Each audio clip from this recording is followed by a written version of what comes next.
Hey guys, it's Layla for God, and I'm back with another video. So I wanted to talk about how Katt Williams is an industry puppet, just like the people that he was exposing.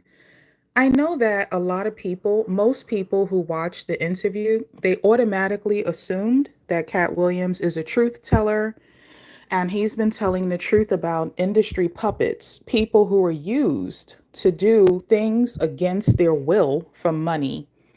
A lot of those things Katt Williams has exposed in his stand-up comedy routines has been like guys doing homosexual activities and mansion parties.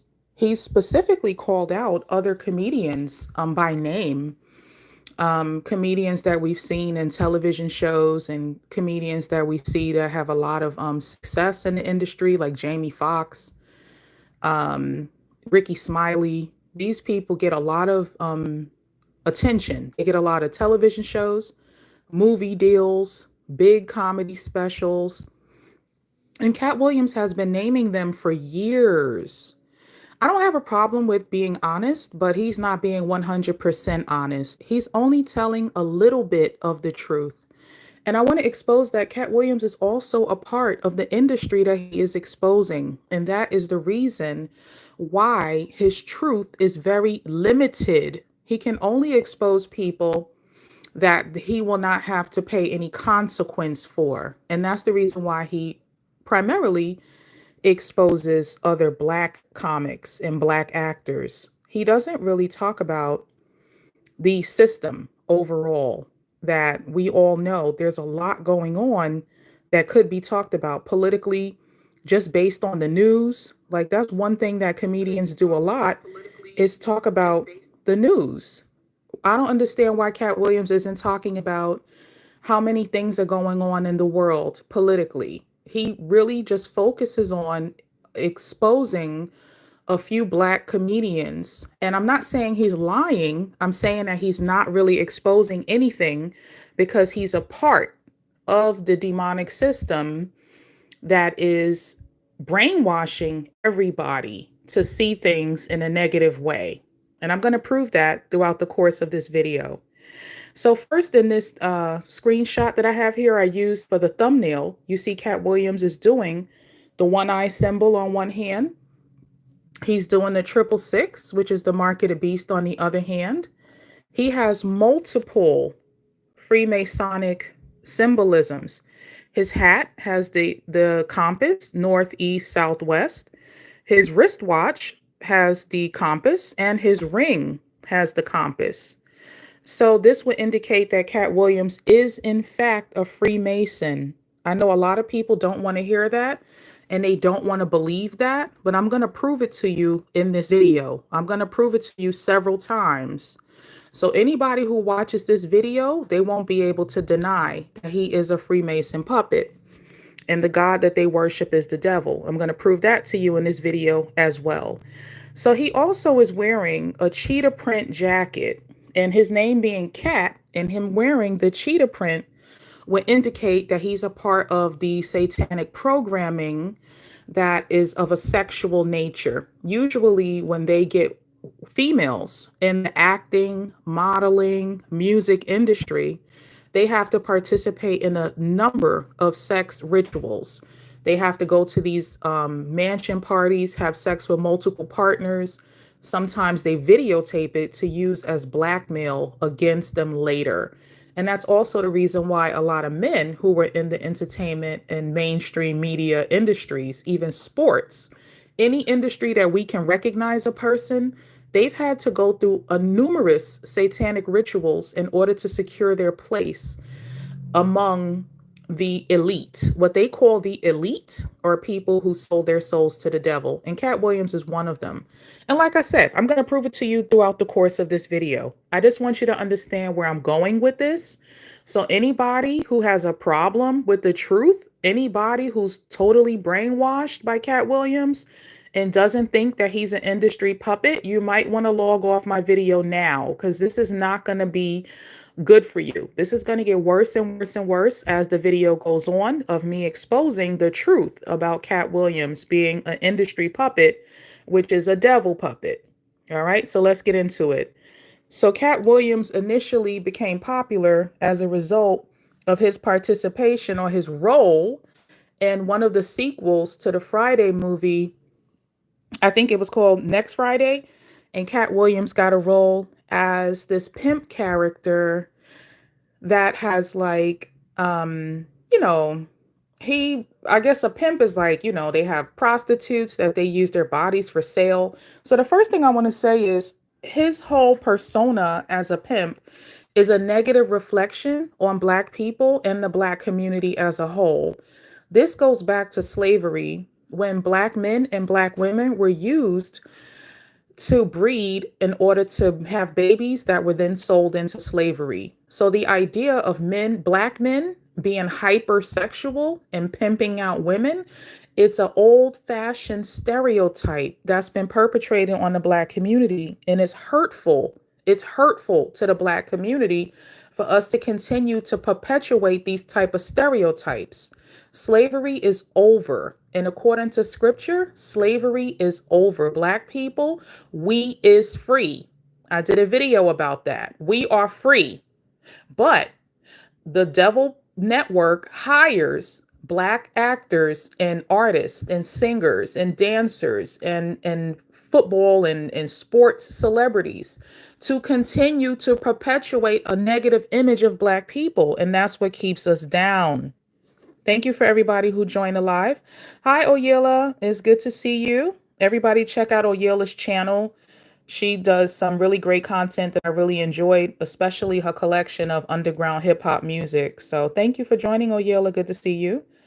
All right, guys. So as soon as I said that our Black entertainers need to stop perpetuating a negative image of Black people that basically is keeping us mentally enslaved, I lost a couple of people from the live. So I don't know if they were white people or just Black people who don't understand the connection between slavery and being overly sexual. But that's the image that Katt Williams was selected to portray.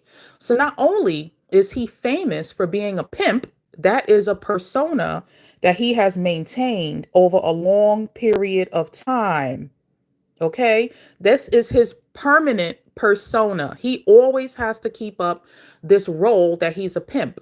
He even said himself, he went and got Bishop Magic Don Juan, who is a real life pimp in real life, to actually come and be a part of the movie, to do a cameo and to help him get his role together. So Katt Williams is supporting a real life pimp, okay, Bishop Don Juan.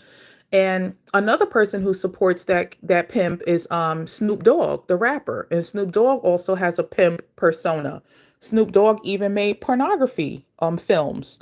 So we have to be honest about our Black role models and the Black men who are used by the system, the mainstream media machine, to create the image of what it means to be a Black man. They keep putting Black men in these positions to be negative stereotypes. Why?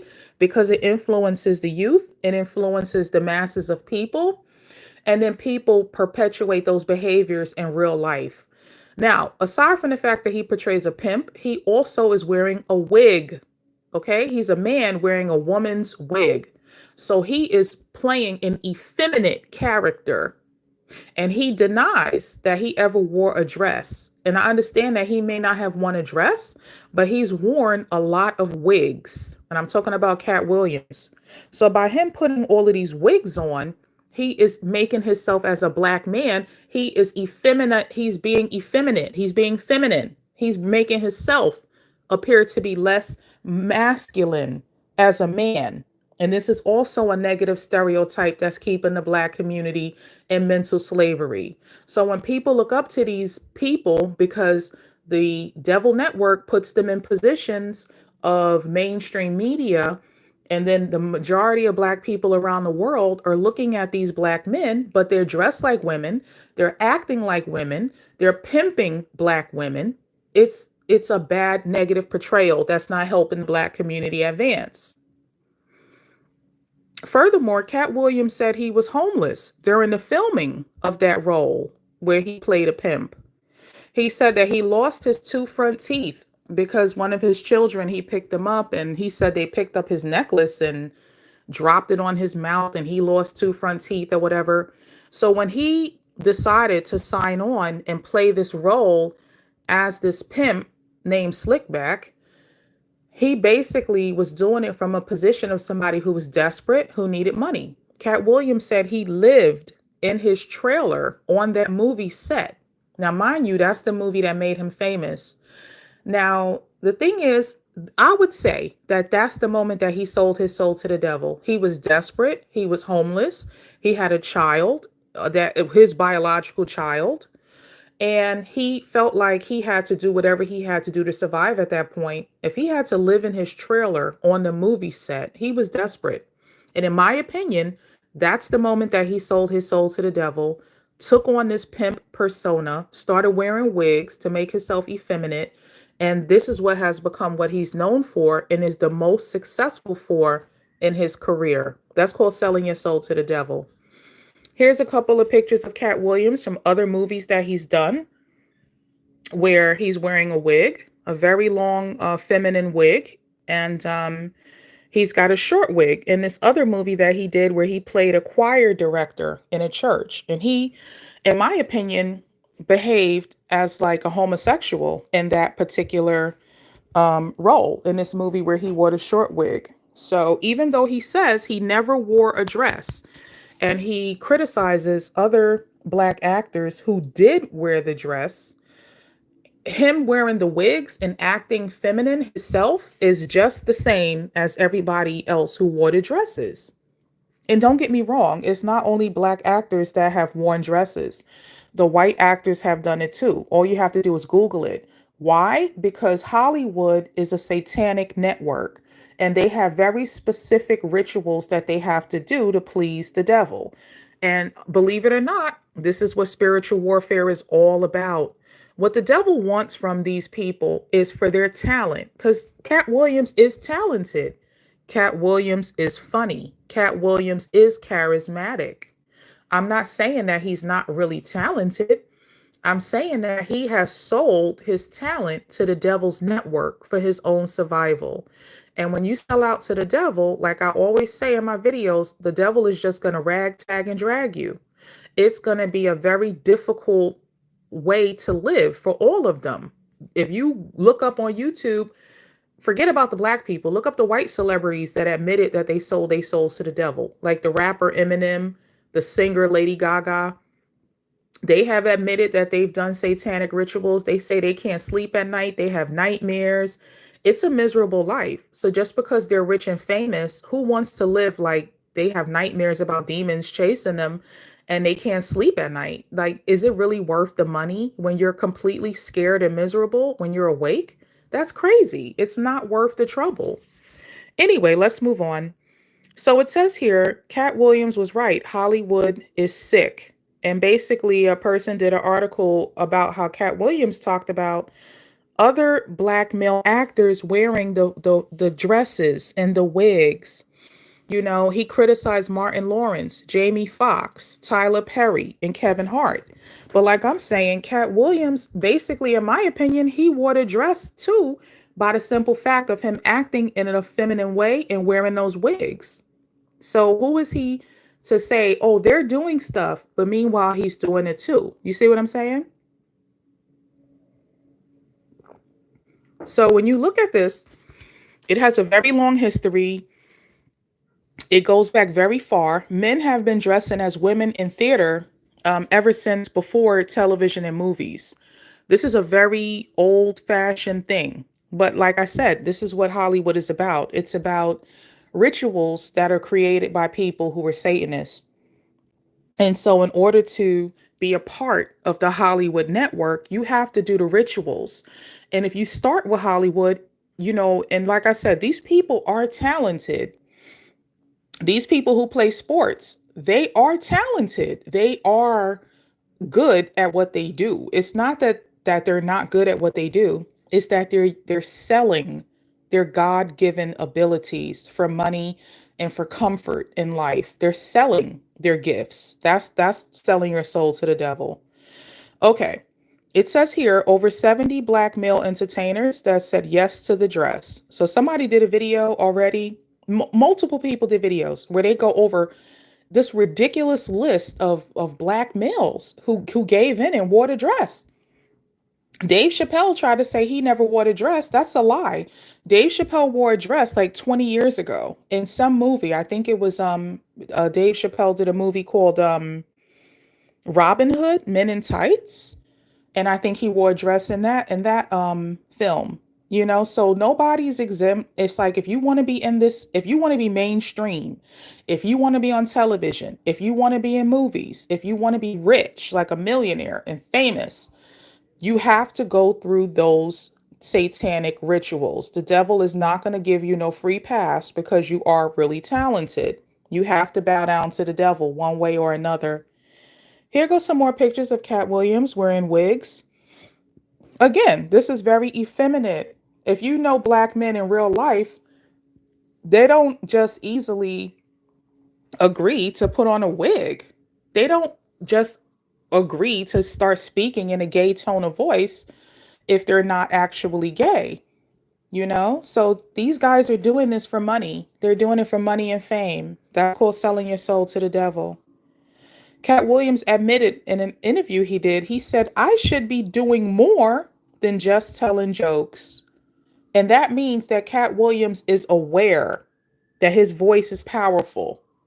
He's aware that he's smart. Katt Williams says that he has an IQ of 160 and that he's a member of Mensa, which is people in the world who have the highest IQs. Now, if your IQ is that high, why aren't you talking about technology? Why aren't you talking about agriculture, farming? Why aren't you talking about solving some type of disease that's in the world? You know, people that have those type of high IQs, they win like Nobel Peace Prizes for their research into some area that cures a problem in the world. Okay, so when Katt Williams talks, he's funny, he's smart, but if your IQ is that high, like 160 is higher than who, like the people that claim to have a very high IQ is like Elon Musk and Bill Gates and Albert Einstein or whatever. Whether or not they really have these high IQs, they have a history of carrying out global projects and high technology and solving math and science problems, so that the high IQ should lead him to have better conversation than just making jokes about smoking weed and who's gay in the entertainment industry. So all I'm saying is if Katt Williams' IQ is as high as he claims it is, why hasn't he said anything super educated and super intelligent that really addresses and solves a problem for humanity like the other people with the high IQs do? So the fact that he acknowledged that he should be doing more than just telling jokes, it goes to show that he's very aware that he has sold his soul to the devil. This is one of Katt Williams' jokes that a lot of people tend to repeat. He says he has I've heard many people repeat this. Katt Williams says, whose white baby is that? And people who follow Katt Williams content, they know that joke, right? They repeat it to each other.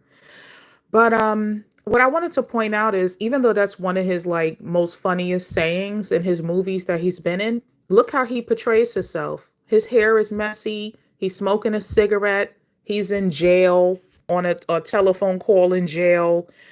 The character that he plays in his like television shows, his acting roles and movies is always a black male criminal.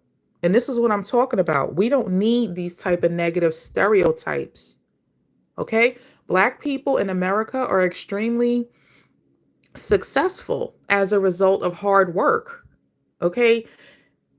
There are so many Black Americans that are millionaires because of their hard work and their inventions and their technology, right? And I'll do videos on that in the future.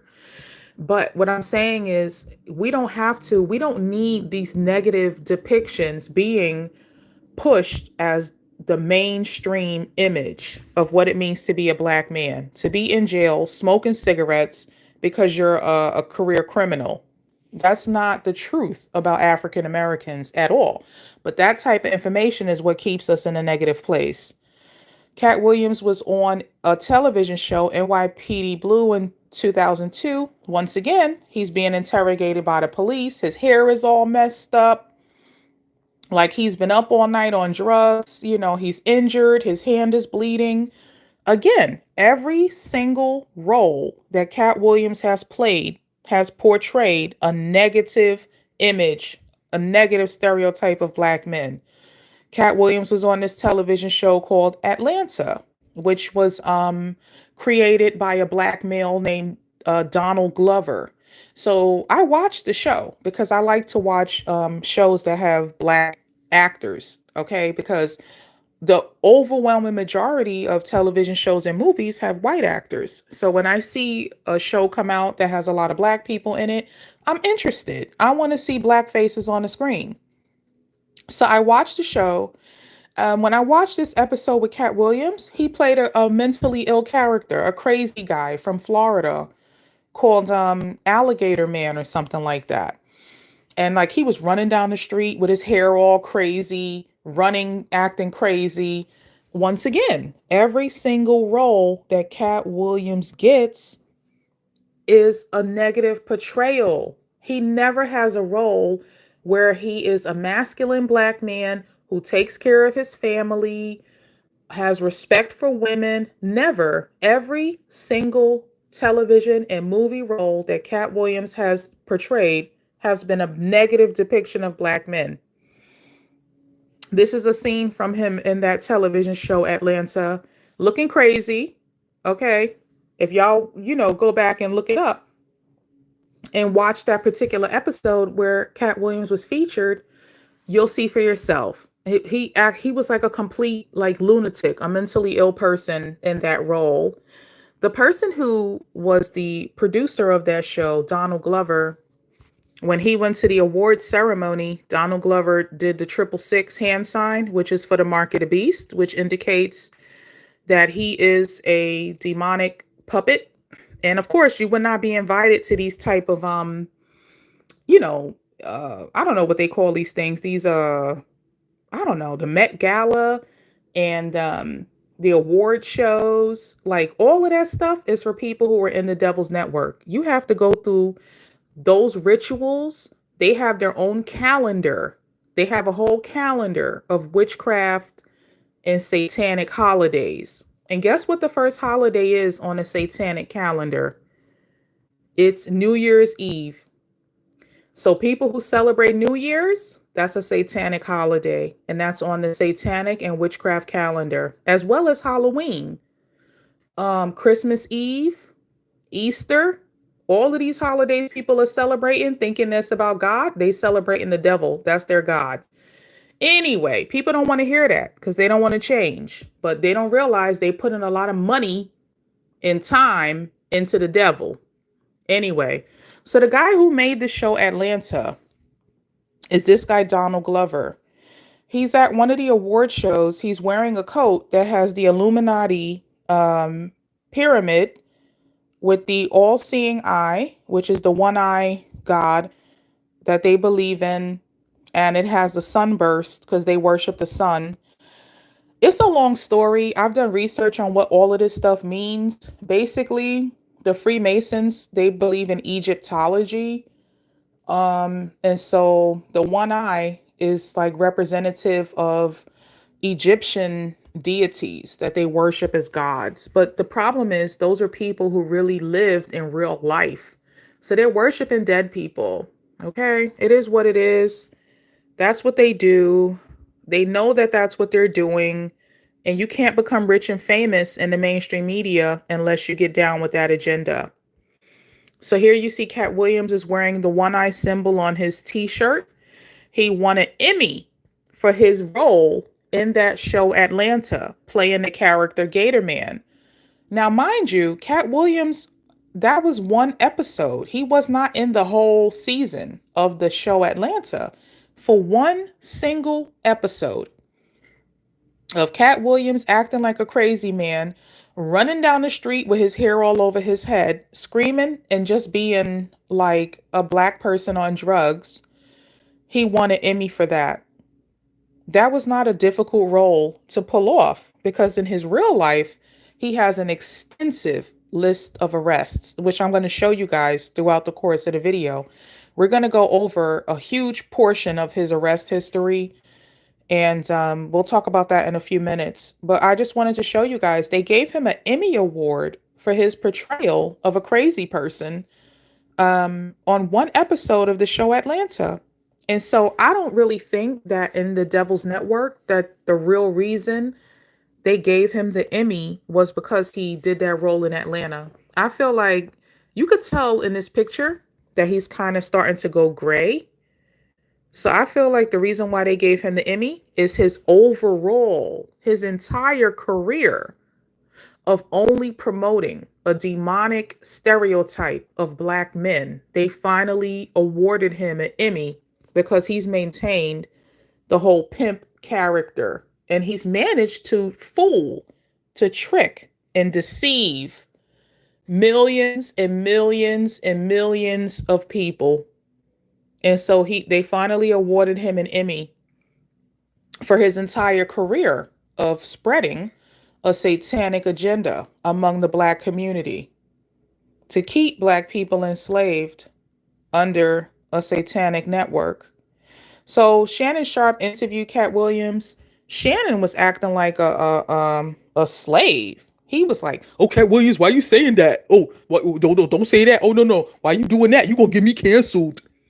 You know, Shannon was acting like when the slaves planned to escape, Shannon would be the one to be like, "Oh no, don't do that. Master gonna catch us and put us back in slavery." He was really acting like he has no idea that slavery is not over. He thinks slavery is not over. Slavery is over. It's over politically and it's over biblically. We're not enslaved anymore by white people. Okay, we're free to do as we choose. But if we have these type of people like Shannon Sharpe and Katt Williams as our main like leaders or people that everybody's listening to and following, and they're not leading us to freedom, they're leading us to stay enslaved. Be quiet. Don't talk about nothing too much. Don't expose the work of the devil. Why? Because it pays. They are selling their soul to the devil to keep the whole black community in a state of ignorance.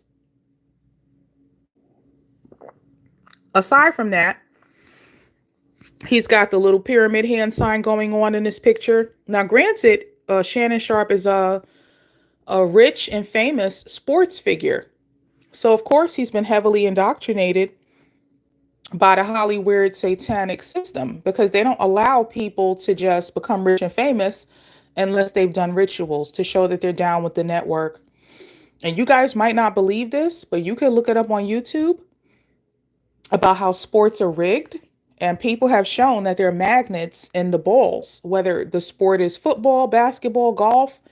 There are magnets in those balls, and that's how they make a star. So you have somebody like, LeBron James. Oh, look at how many points that he scored. Well, if there's magnets in the ball and in the hoop, then everybody keep throwing the ball to him. That's how they create a celebrity. Y'all might think it's crazy. Y'all might not believe me. Do your own research because it is crazy. But the fact is they create celebrities based on who's willing to sell their soul. And so they do a lot of trickery, a lot of lies and deception in order to put people in a position of, oh, this is a famous person, you should listen to them. Like, whereas I think Katt Williams is actually funny, really funny, I don't think Kevin Hart is funny at all. So Kevin Hart would be an example of somebody who was forced, who was told to us that he's famous and he's rich and he's, worthy of everybody paying attention to him. They put him in all the movies. They've done everything to push Kevin Hart as to be more than what he really is talent-wise. Okay? So they create celebrities. Why? To use those people to influence the whole black community to stay in a state of ignorance and slavery. All right. aside from Katt Williams' portrayal in television and movies as a negative character, he's also made a lot of appearances on an MTV show called Wild and Out. This is an MTV show that was supposed to, I think originally it was supposed to have gone to Snoop Dogg. A long time ago, you guys might not remember this, but Snoop Dogg had a comedy show on MTV and it was funny. I was surprised. Snoop Dogg is actually funny. He has a funny bone. But they wanted Snoop to do another season of his I think it was called uh Doggy Fizzle Televizzle or something like that. I watched the old episodes during the pandemic.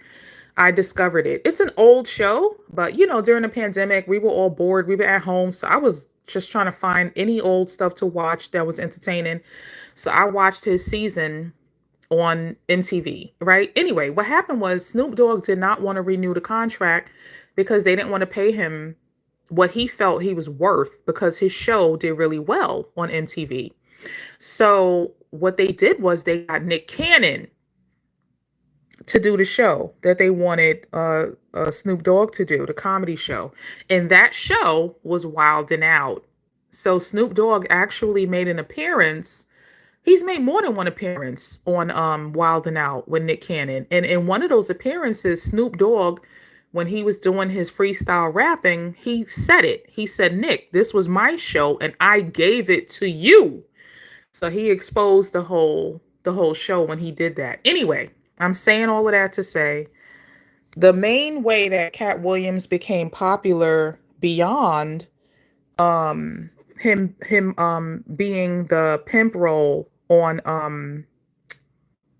the Friday movies was he became a popular recurring comedian on this show Wild and Out.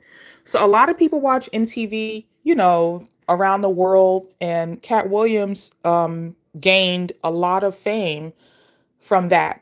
That's what kept his career afloat. Now, like I said, Katt Williams is really funny. I'm not trying to take that away from him. So being on this show Wild and Out, he had a lot of funny moments and that kept his career going. Okay, guys? And I'm saying this for a reason. I'm leading you somewhere on purpose. So just follow me. It says here, is Katt Williams the most legendary Wild and Out star? Now, it say here that video came out 6 months ago and has gotten 3.4 million views in 6 months. So Katt Williams goes viral on his own. Okay, it's not like him going viral on the Shannon Sharpe interview was the only time he ever went viral in his life. No, his clips from being in the Wild and Out show have gotten millions upon millions of views on YouTube. It says here, the best of Katt Williams on Wild and Out. This video came out 3 years ago. It has 8 million views. It says here, the best of Katt Williams. This video came out 5 months ago and has 1.2 million views. Okay, so this was a huge part of Katt Williams maintaining his success after he was an actor in the movie Friday or Next Friday, where he played the pimp. Here's the thing. MTV films inside of Masonic lodges. I did a video back in June of 2022 where I talked about this in detail, that MTV, their production studios are located inside of Masonic temples, Masonic lodges. This is very significant because they're not just going to have somebody from the general public who's very talented just come on TV and just perform and just win over millions of people. No, you have to fully pledge your allegiance. You have to take oaths. You have to perform sacrifices. You have to perform rituals. You have to prove your allegiance to the Devil Network in order to be on television. And Katt Williams is no different. How did Katt Williams manage to get himself on a television show that's produced inside of a Masonic lodge? You got to be down with the Masons, which means Katt Williams is a Mason. And so is Nick Cannon And so are the other men that they have on that show. And you can see that a lot of those characters from the Wild and Out show are in the mainstream media. Some of them have had millions of views on social media. Some of them have gone on to do their own comedy tours and shows. All right. So this is one of the ways in which Black men have to go through this process in order to become rich and famous. Nick Cannon, he tries to act like he's so pro-Black. He does a podcast. I don't know what it's called, but Nick Cannon does a podcast, but he does it on Howard University's campus. And he's been wearing this turban for years. So this is how he pretends that he's pro-Black, how he pretends that he's not a devil puppet, like he's so independent. He makes his money on his own through his own hard work. No, Nick Cannon is a devil puppet. First of all, Howard University is HBCU, historically Black college and university. The historically Black colleges and universities were founded by Black males who formed their own version of Freemasonry. Why they did that is because back then, like in the early 1900s, right after slavery, when they founded these colleges, Black men the racism was so bad from the white people who came to America. Mind you, white people came to America on slave ships. The Pinto, the Nina, the Santa Maria, they came over here as slaves. They were sent over here from the prisons of Europe. They were also sent to Australia from the prisons of Europe. So the Europeans sent their most evil, wicked, dangerous, destructive, psychopathic, sociopathic, murderous, raping white people over to America to colonize the Black people that were here before anybody else got to America. And they put Black people in slavery for hundreds of years. And when Black people got out of slavery, we established our own neighborhoods and colleges and what have you. So white people were destroying and burning down every Black community that was extremely successful. And that's what led Black people to fight for integration instead of segregation, because everything that we did segregated, white people were destroying. White people created the KKK to destroy everything Black people created after slavery. That's another story for another day, but just to give you a short history, this is how these HBCUs, historically Black colleges and universities, were put together. Black people formed them. However, the Black people who formed these colleges and universities, they called themselves the talented 10th. The talented 10th. They claimed that they were the most smartest and the most talented 10% of the entire Black population. So when you have somebody like Nick Cannon who does his podcast at a historically Black college and university, that means that he feels that he is part of the talented 10th. Okay? So he wears the turban to claim that he's Moorish in order to trick and fool the Black community into thinking that he's pro-Black and that he's all about Black history. And that's a lie, because his show has no righteousness in it. It has no morality in it. It has no educational value in it.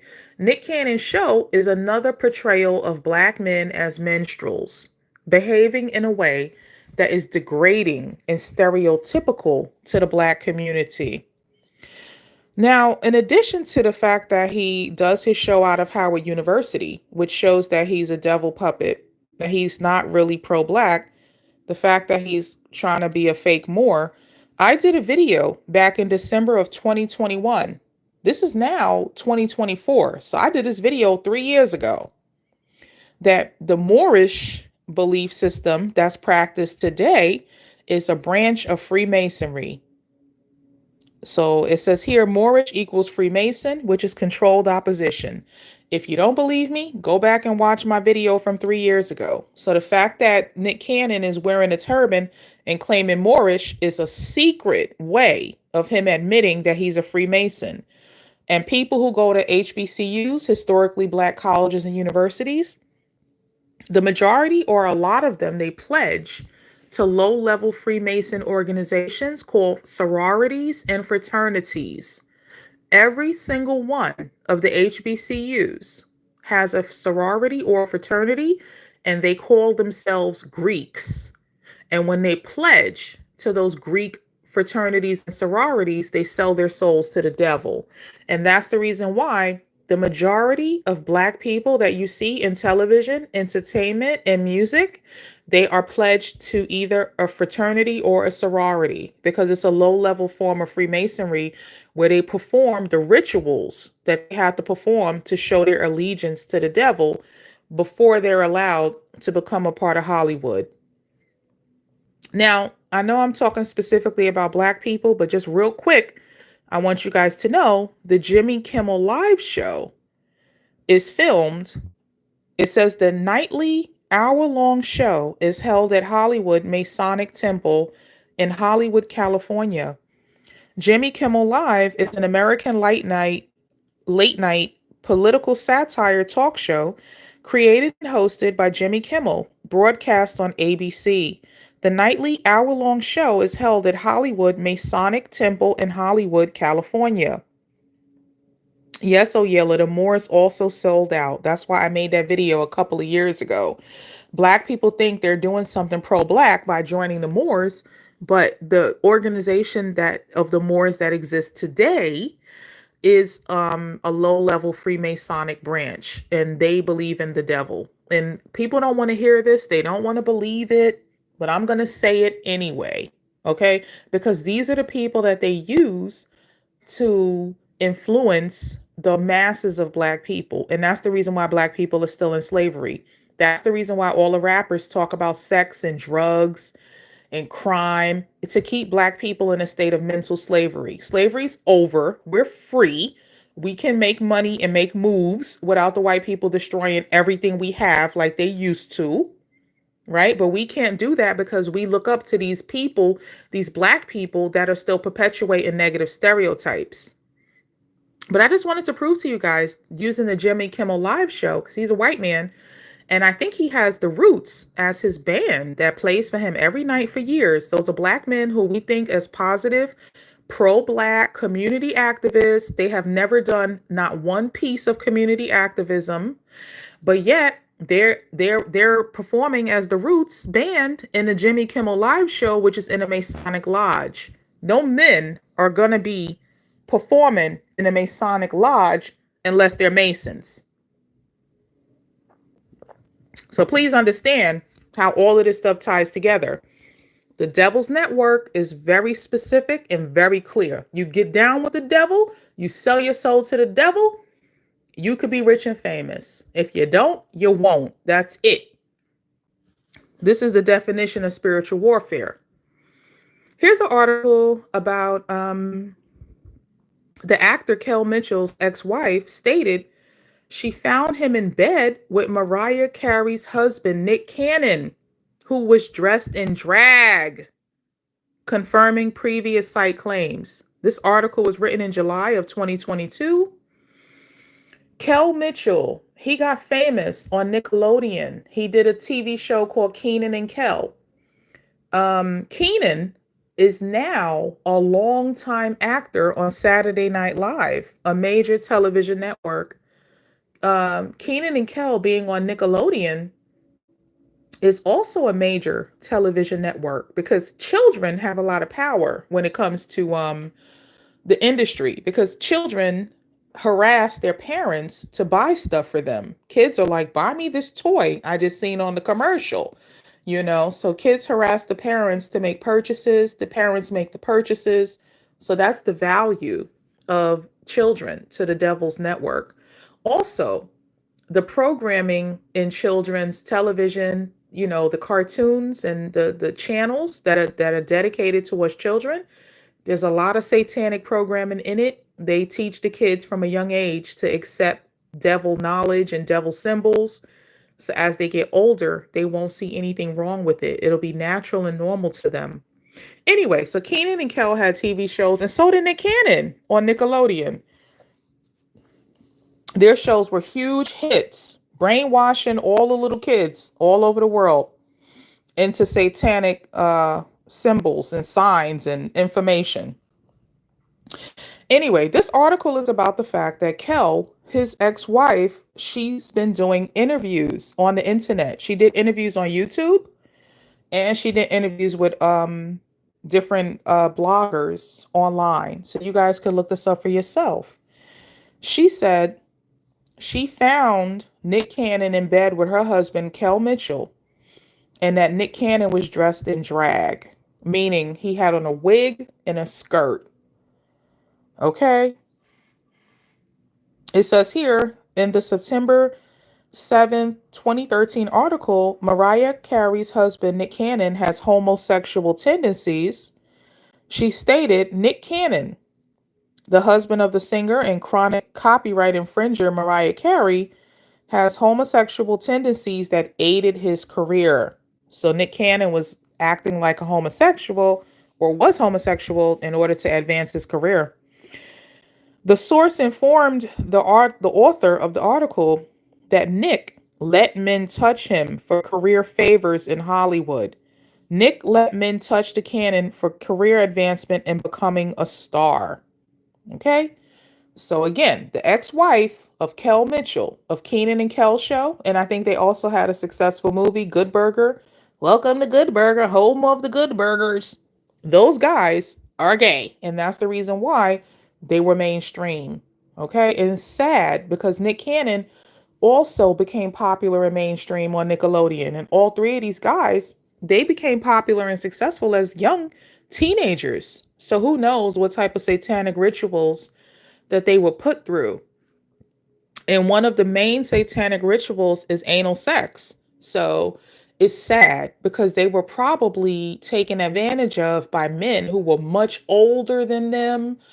It was probably highly illegal what happened to them, but that's what happens when you sell your soul to the devil. You have to be able to say, this is not right and I don't want to do it, because God gave us free will. If you're like, okay, I'm going to do this to advance my career, that's the moment you sell your soul to the devil. So basically, here's a picture of Nick Cannon wearing a dress and a wig from back in the day when he had his own show on Nickelodeon. There's going to be people who's not going to believe, what I'm saying. They're going to think I'm just a hater. I'm just faking, and I'm just lying, and I'm exaggerating because I believe in God, and I'm crazy, and I'm okay with that. I'll be crazy for God, because when people sell their soul to the devil, they really go crazy. And I'm going to show you that about Katt Williams throughout the course of this video. That's when people go crazy and lose their mind, is when they sell their soul to the devil. So this is Nick Cannon. Okay? In a dress, a wig, makeup. And you could tell he looks ashamed. He knows that what he's doing is absolutely wrong and it's against his nature. Okay, here's another shot of him with the nails, the wig, the makeup. It's sad. It's really sad. And now he has like 10 kids by like 10 different women. Now he's trying to prove that he's masculine by having all of these kids by all of these women. Now, some people say, the conspiracy theorists on YouTube, they say the reason why Nick Cannon is having all of these kids is because he has like some type of sickness or illness, like lupus or something. And that Nick Cannon is having all of these kids so he can use their genetics, their stem cells or their blood transfusions to heal himself. I don't know if that's true or not. I'm just saying that's what the conspiracy theorists are saying on YouTube. But when people get into the satanic network, they do stuff like that. They sacrifice babies. That's part of the satanic rituals. So I'm not saying it's true. I'm just saying that it's interesting. It's interesting what the devil people do. Here's a picture of Kenan Thompson and Nick Cannon on the television show they had on Nickelodeon. They're both in full drag. Once again, Kenan is now a main participant in Saturday Night Live, which comes on every week on a major network, NBC. And Nick Cannon, He gets all of the television hosting gigs that exist. He did America's Got Talent. Nick Cannon is doing The Masked Singer. Nick Cannon has a new television show where he's bringing up black rappers and talent. Like, they keep giving Nick Cannon hosting roles on major television networks. So he's done these rituals in order to reach the level that he's at now. Okay, let me just check the comments real quick. I see you guys are commenting. Yes, Oyela. Yep, the devil people who admitted it, like Lady Gaga and Eminem, they did say when they close their eyes, they see demons. The Moors are sellouts. This guy talking about he need a slave like one or two. Well, if you can afford it, go ahead and get it, because obviously you would have to be a part of the devil's network to have slaves. So if that's where you're at, let me help see you out. All right. Bye-bye. Okay, so guys, don't curse in the comment section. YouTube, somebody put a curse. It's okay. I don't mind personally, but YouTube don't like it. So don't curse in the comment section.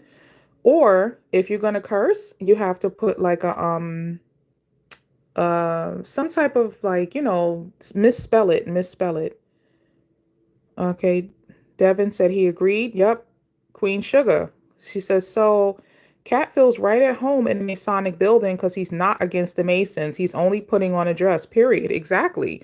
First of all, the Masons are not going to let you in the building until they have secret passwords and handshakes. They have a whole language. They talk to each other. They be like, are you a traveling man? How many angles are there in a pyramid? And they have a whole bunch of weird stuff they ask each other. And then how many questions you can answer, they know what your degree is.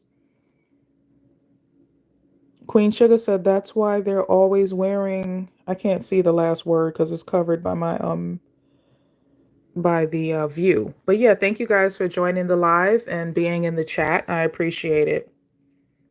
Because I know this is the type of thing that people don't want to hear. So many people just automatically started to praise Katt Williams like he's Jesus, like he's the Messiah, he's their savior. Like, he didn't say nothing serious. He didn't really tell truth on the real system at all. He basically just complained about his coworkers.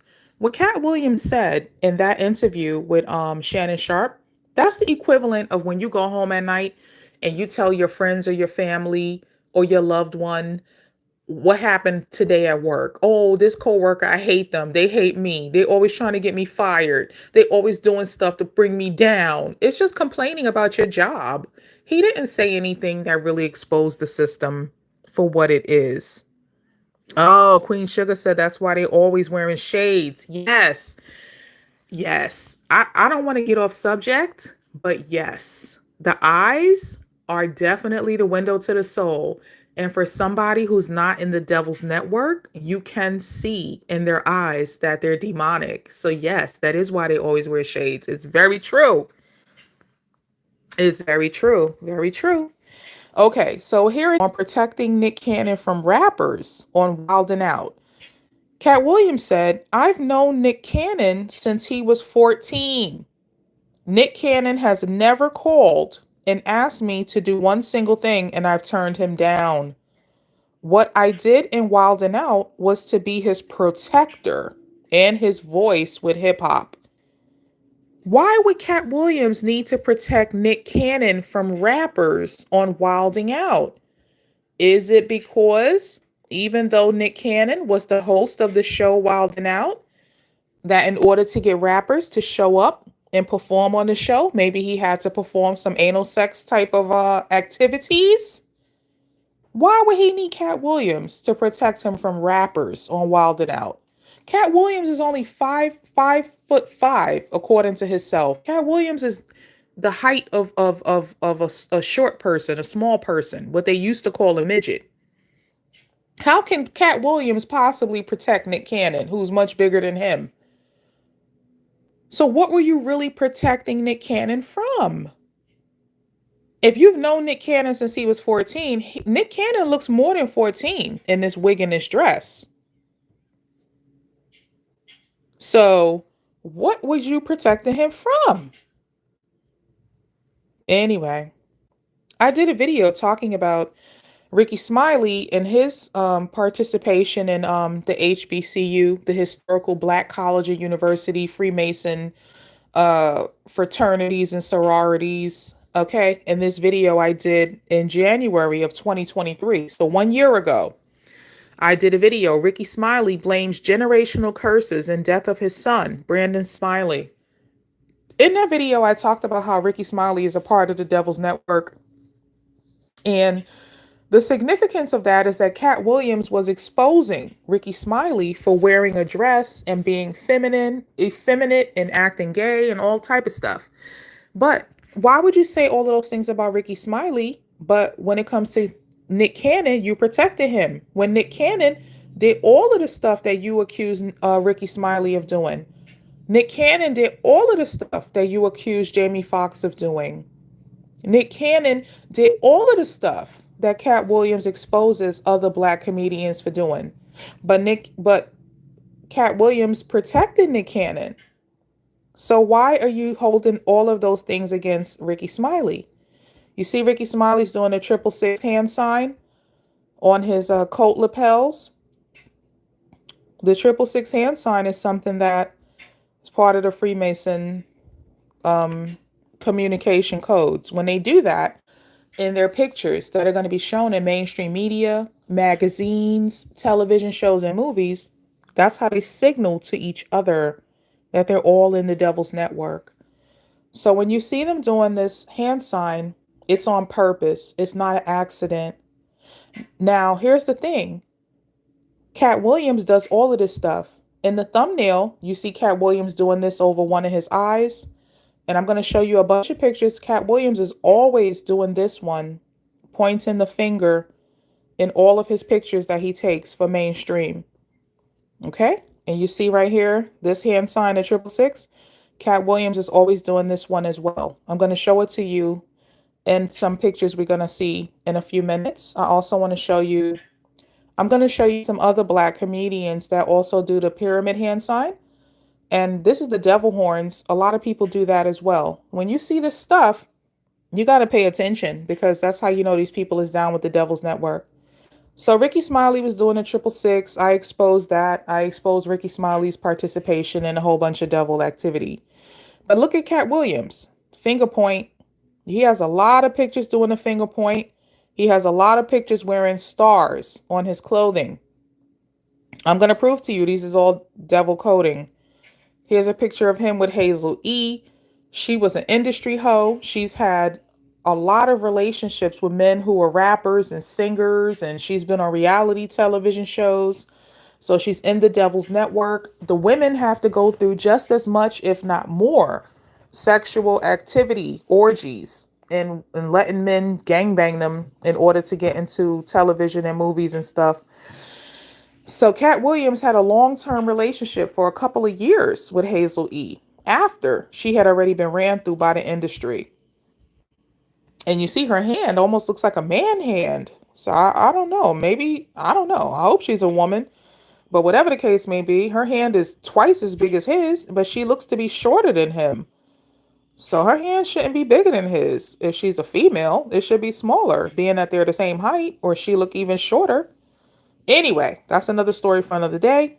The point I want to show you in this picture is that he's doing this one finger point, and he does it a lot, which is one of the Freemason hand signs. He's doing it as Shannon Sharpe, the finger point. Okay, now remember, this is one of the Freemason hand signs. Okay, now if you guys been watching my videos for a while, y'all know I've been talking about this stuff for a while, so you already know. Here's another picture with Katt Williams doing the finger point, wearing a female hairstyle. Katt Williams doing the finger point. This is how he takes pictures, because this is him letting, for the people who's in the Devil's Network, it means something to them. That means he's, he's throwing up his gang signs. Okay, wearing a female hairstyle. Somebody wrote in the comments under a video about his interview with Shannon Sharpe, they said his chain is the satanic year of the wheel. He's a plant. Yet people love gossip. Okay, so they're talking about his necklace. They saying that this is a satanic year of the wheel. That's what it means to people that are in the Freemason organization. I'm going to show you more about that in a few minutes. Someone said at the bottom, when they drink, it's the 3 6s. Notice Katt's rings and chain. Look it up. He's a setup while they're passing crazy laws at this time. So the person who wrote that comment is basically saying that Katt Williams' necklace and rings are demonic Freemasonic symbols, and that he's doing the 666s on his hands when he takes a drink. So it's like subtle signs and symbols. So I looked it up. I looked it up online. I'm going to tell you guys about it in a minute. Here he's doing the finger point once again. These finger points are not just accidental. When people do these things repetitively, all you got to do is Google the satanic calendar and the wheel of the year, and you will see all of the holidays that the satanic people celebrate. And you'll notice how people who think they believe in the Bible, they all celebrate in the satanic holidays. They don't celebrate none of the holidays that's in the Bible, but they celebrate all the holidays that the devil people came up with. And then when I tell them that they worship in the devil with their holidays, they get mad at me. But if you notice, people like that, if you watch their content, they're evil and wicked. They're very negative. They're very hateful. They're always fighting with people. Like, it's just a bad vibe, bad energy. They're low IQ, you know. Anyway, you got to pay attention to these kind of things to know that people are deceiving you. Because when you listen to them and you indulge in everything that they do, they're dragging you down to the level of the devil where they are. They're indoctrinating you into satanic philosophies. So it's not like, oh, you're just watching them and you're laughing and it's just entertainment. No, they are indoctrinating you into a demonic energy. Here goes Katt Williams doing the 666 on both hands around the sunglasses. See that? See that? All right. So if you don't believe me, let's go back and look at the image again of the Freemasonic hand signs with the 666. So they do the 666 that way. They do it that way. And they do it this way. And this is what Katt Williams is doing with the sunglasses. So let's look at that again.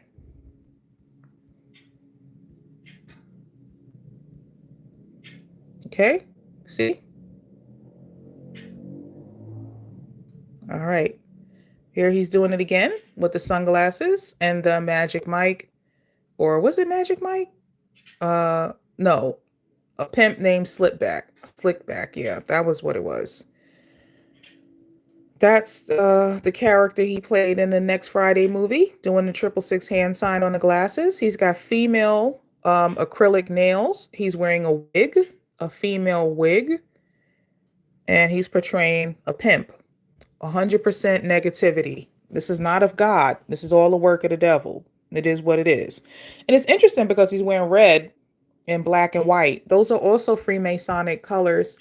In the satanic calendar, black and white represents what they believe is duality, which is good and bad, good and evil.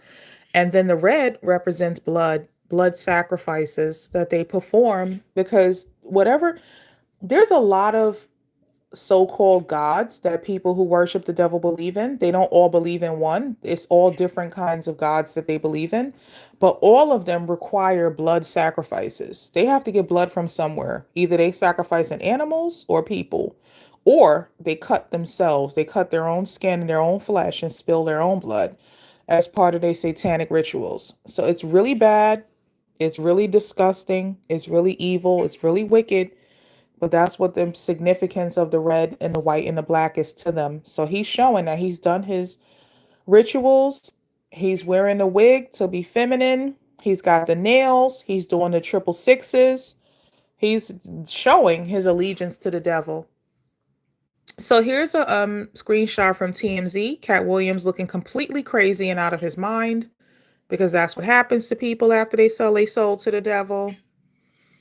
And they were questioning him because his house was raided and the police found guns on his property, and they took his children. So Katt Williams says, and they shot Trayvon Martin dead for looking kind of like how I look. Martin Luther King and Malcolm X ended up dead for telling the truth. So as a comedian, I don't think it won't happen to me. I think they've thrown me in jail 36 times in 36 months. And I think you've never seen me in a court of law. That means they're effing with me. And today they crossed the line because now they took my kids. So first he's saying Trayvon Martin, Martin Luther King, and Malcolm X ended up dead, all for telling the truth. And he then says they've thrown him in jail 36 times in 36 months, but we've never seen him in a courtroom. Okay, so first, okay, I want to decode what he's saying in this message. By him starting off by saying that Trayvon Martin is dead and Martin Luther King and Malcolm X are dead, he's basically saying he's afraid, he's scared. He knows that he can be killed at any moment if he goes against the system. That's what he's saying. Then he goes on to say he's been thrown in jail 36 times in 36 months. But what is this hand sign that he's doing in his movie posters? The 666. 3-6 hand sign, which stands for the mark of the beast. So for him to say they threw him in jail 36 times in 36 months, he keeps saying 3636 to TMZ because TMZ is a major media outlet. So that's how he's communicating to the powers that be that own and control him that he's still down with the program, the Devil's Network, 3636. So he's saying, I know that they will kill me if I really tell the truth. So I'm going to sit here and keep representing the 3-6s. Then he says, you've never seen me in a court of law. That means as long as he stays down with the Devil's Network and represents the 3-6s, he won't never go to jail, no matter how many times they arrest him. He's never going to go to jail and be prosecuted because he's too valuable to the Devil's Network. And then he said they took his children. Now, like I said, in the Devil's Network, child sacrifice is a huge part of the sacrifices and ceremonies that they have to do, the rituals that they have to do. Now, from my understanding, Katt Williams only has one child that's his biological child, and that he adopted 7 or more children. So whatever happens to those adopted kids, who knows where them kids came from, who those kids belong to, if they were, acquired wrongfully or rightfully, we don't know, because in the Devil's Network, child trafficking is normal. And see, these are the things that Katt Williams does not talk about.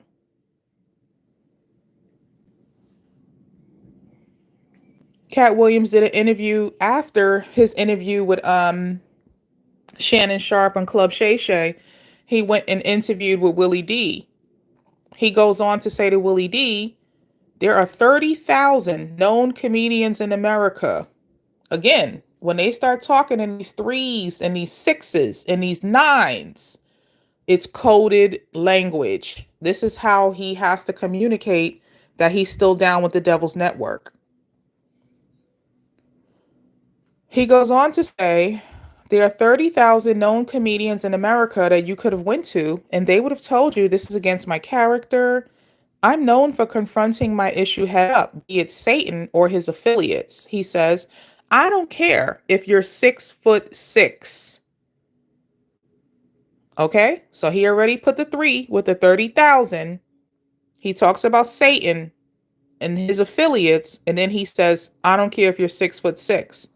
So he's given the 3-6s once again in his language.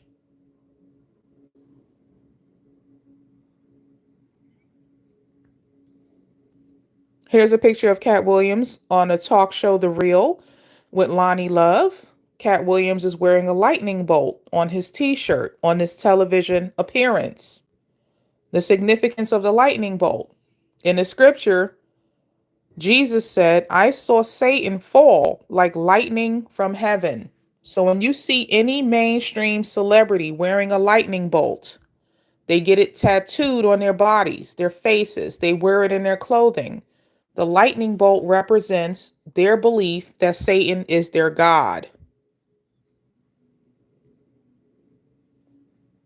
Lonnie Love is a part of a sorority, Delta Sigma Theta. Lonnie Love had her Delta Sigma Theta sorority sisters be a part of the audience of the real show at some point before she interviewed with Katt Williams on The Real. What is the significance of this? For those people who've been watching this video from the beginning, sororities and fraternities are low-level Freemasonic organizations. They go through all of the same rituals as people go through to join the Masons. So Lonnie Love is one of them.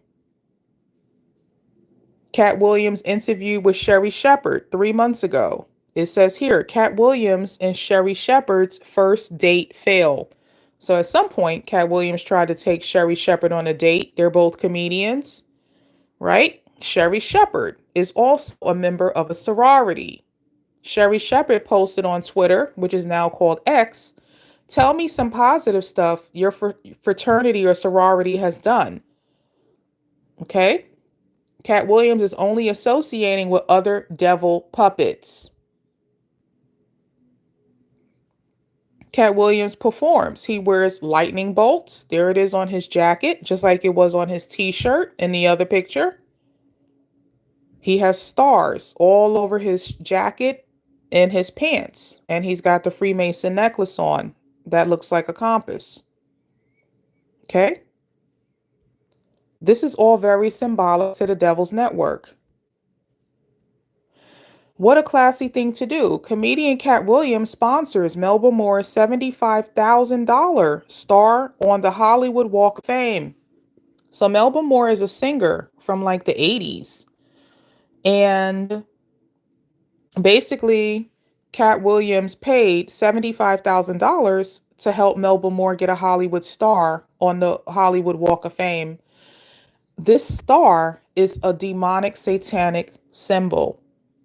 So somebody in the audience is saying, "I do agree that he's conjuring up something through his interview with Shannon Sharpe, but you're incorrect on the symbolism." See, the thing is, I prove my points. I don't just say stuff, I prove it. You're not proving anything by making that comment. You're just making a comment. If you don't believe what I'm saying is true, keep listening, because I'm going to prove it to you. All of the symbolism that Katt Williams is using is satanic and demonic, and I'm going to prove it to you. Okay? So here's another picture. Melba Moore says Katt Williams sponsored her Walk of Fame star. Hollywood Walk of Fame is a star. Katt Williams paid for that to show that he's down with the Devil's Network. Masonic astronomy and the Royal Arch of the Heavens. What does the Masonic star mean? Throughout the history of Freemasonry, the blazing star has been said to represent many things. It has been considered a sign of God's divine providence, the life-giving sun, and as a guiding light to direct all Masons in thought and action. Why does Albert Pike, one of the founding members of the Freemasons, say the god of Freemasonry is Lucifer? That means the devil. Manly P. Hall, another one of the founding fathers of the Freemasons, also says that the seething energies of Lucifer are in the Freemasons' hands. Isn't it interesting? The star for the Order of the Eastern Star looks identical to the Church of Satan's satanic pentagram. Eastern Star, also known as Dog Star, dog, D-O-G, literally opposite of God, G-O-D. In the end, the religion of Freemasonry is satanic. I mean, you can be a Satanist and join Freemasonry. Okay? So who is this person? Okay, so now that I've shown you some evidence that all of these stars and lightning bolts that Katt Williams is wearing and paying for other people to get their Hollywood stars have a satanic connection to Freemasonry, and I've proved that Katt Williams has been a part of a television show that's held in a Masonic lodge. So the problem with people like this one who don't believe what I'm saying, After I prove my point, they never come back and admit that I'm right and they're wrong. So let's see if this person can admit that I'm right and they're wrong. These trolls, they never admit that part. After I prove my point, they never admit that they're wrong. The Order of the Eastern Star is not a religion. Okay, it says originally a woman would have to be the daughter, widow, wife, sister, or mother of a master mason. The order now allows other relatives to join as well. But look at the symbol of the Eastern Stars. It's a star. The Eastern Stars are the female branch of the Freemasons. All right, let's move on. Boosie says Katt Williams gave him $15,000 when he got out of jail and he didn't even know him. Once again, with the numerics. 15 adds up 1 and 5 to the number 6. Just like how Katt Williams kept talking about the 3 6s. So why would Katt Williams just give Boosie $15,000 when Boosie did not even know Katt Williams? Boosie, here's a clip that was posted by the YouTuber Tinicky Headhunters. Says Boosie on a guy he unalived. Multiple YouTubers have made videos where they talked about Boosie is a serial killer. Boosie has a lot of bodies under his belt. Why would Katt Williams give a murderer, a person who makes negative hip hop that degrades the black community? Why is Katt Williams giving him $15,000 and he don't even know him? This is what I'm talking about. The devil's network, the satanic network. They can only work together. They can only work with each other. You don't hear about Katt Williams giving $15,000 to a all black charter school or all black small business, or starting a black business of his own for the upliftment and advancement of the black community. Katt Williams is giving $75,000 to get Melba Moore, a Hollywood star. He's giving $15,000 to a mass murderer who makes negative rap music called Little Boosie.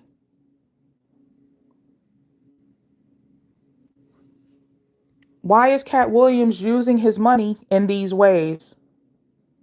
Why doesn't he feel responsible for being more of a leader in the black community? I showed you guys earlier in this video how Katt Williams has said he actually feels that the education system is failing our children. So being that Katt Williams had his own child and he adopted at least 7 more kids, why wouldn't Katt Williams invest in a new school for black children or fund existing black charter schools for black children? He want to throw his money away on all of these satanic people in the devil's network. Further proof that he's in the devil's network. They can only work together. It's against the rules for them to actually do something that would be considered truly godly. I did this video in June of 2023. Boosie and Vlad are destroying hip hop. Boosie done sold his soul to DJ Vlad. DJ Vlad only has black people on his show who put off a negative portrayal of black people. As long as you acting like a pimp, a prostitute, a drug dealer, or something degenerate, you can get on Vlad TV's show. He doesn't have any positive, powerful black people that's making a difference in the black community. Here we have Katt Williams promoting the Dark Matter tour. That's the tour that he's on now. A lot of people have said the reason why Katt Williams went on Shannon Sharpe's show and talked about all of these different people is because he wanted to. Okay, Queen Sugar, I just made you a moderator. Oh, Yella, I'm going to make you a moderator. Because I don't have time for these trolls. Every time I intellectually defeat them, especially when they're men, they can't recover. They can't accept it. They could never say, you know what, Leilani, you're right. They never do. They always become more angry that I'm smarter than them. So it's normal. I go through it all the time. I don't have time for these retarded trolls. They are devil puppets too. That's the reason why they show up. So they could be demonic and do exactly what I'm talking about. He's a devil network puppet as well. So I just made you guys moderators so that y'all don't have to see demonic people come up here trying to spread a demonic campaign. We get that every day, all day. In every area of our life, we're constantly bombarded with information from the devil's network. It's in all marketing, all advertising, all of the ads. Every little thing is saturated with devil information. So I don't allow it on my channel unless I'm exposing it. So Katt Williams has a dark matter tour. He's doing a Freemasonic hand sign right there with the hand over the mouth. That's the code of silence. That means that he will never tell that he's in the devil's network. He will never tell that the devil's network exists. And this is the poster for his tour that he's on right now. Here's the Freemasonic handbook image of their signs and symbols. Okay. And you see that that's exactly what he's doing on his tour poster, his advertising. All right. So he's one of them. I have shown y'all numerous examples at this point that Katt Williams is one of them. Too many examples. There's no such thing as a coincidence. So once you start adding up all of these different things, you can't deny it anymore. So here's another random comedian I just picked out. And look, he's doing a whole bunch of Freemasonic signs and symbols. Jay Pharoah. The fact that his name is Pharaoh, because the Freemasons, they believe in Egyptology and they worship dead people who used to live like thousands of years ago, which is stupid because those dead people did not put your soul in your body. But that's what they do. That's what they believe. I don't know why, but that's what they choose to do with their time. So here's a comedian called Jay Pharoah. He's doing the 666 hand sign on both hands. He's got one eye closed. That's the one eye symbol. He's got his hands to the temples of his head. And the Freemasons, they point to the temple because they believe in Solomon's temple, which is a biblical story about a king, Solomon.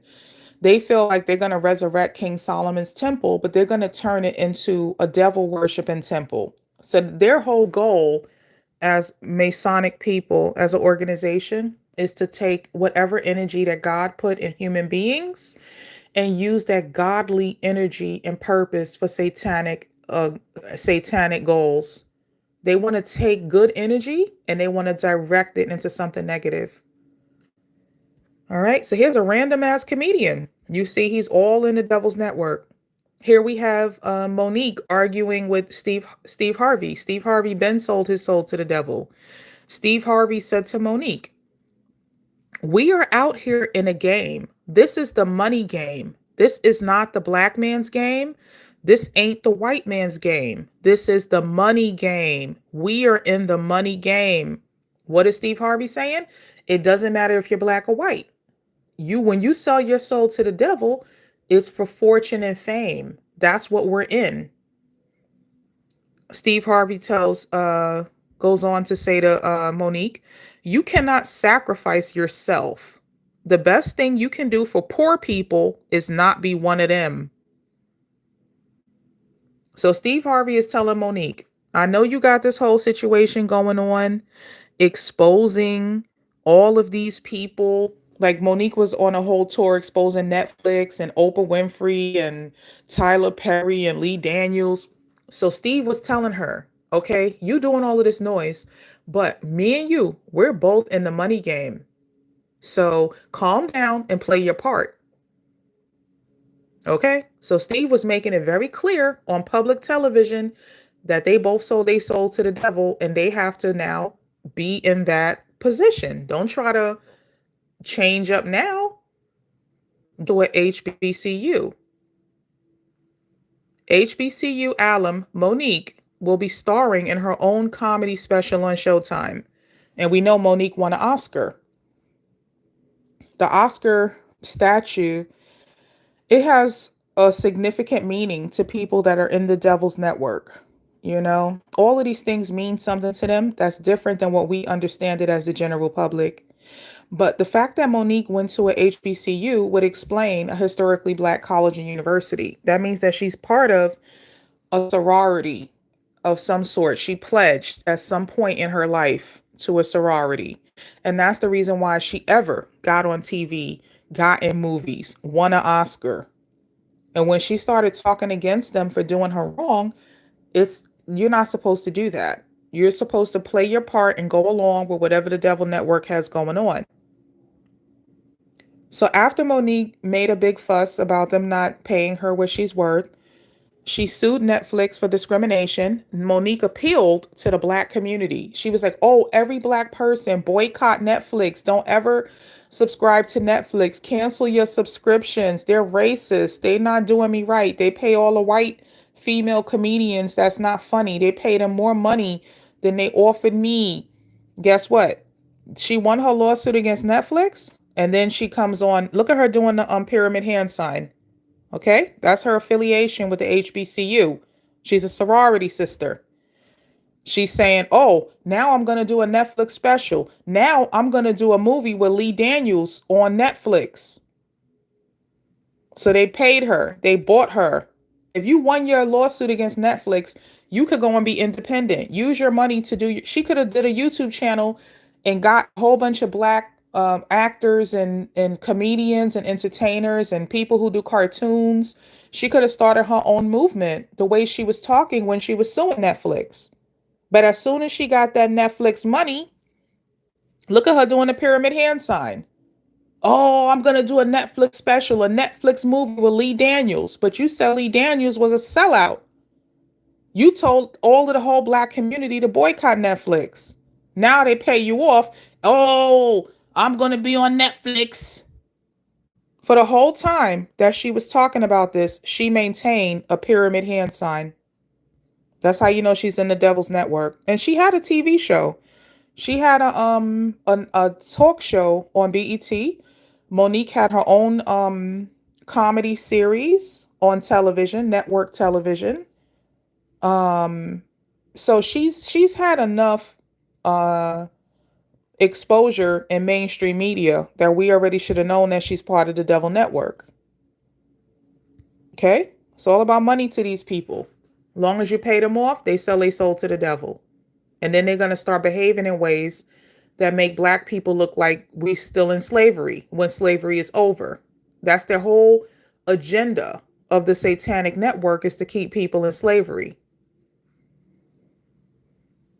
So here goes Katt Williams when he was doing his interview on Club Shay. He says, I need comedy to really work out for me. And me and God go into extreme conversation where I'm explaining to him that I'm a crash out dummy if he don't send me a lifeline.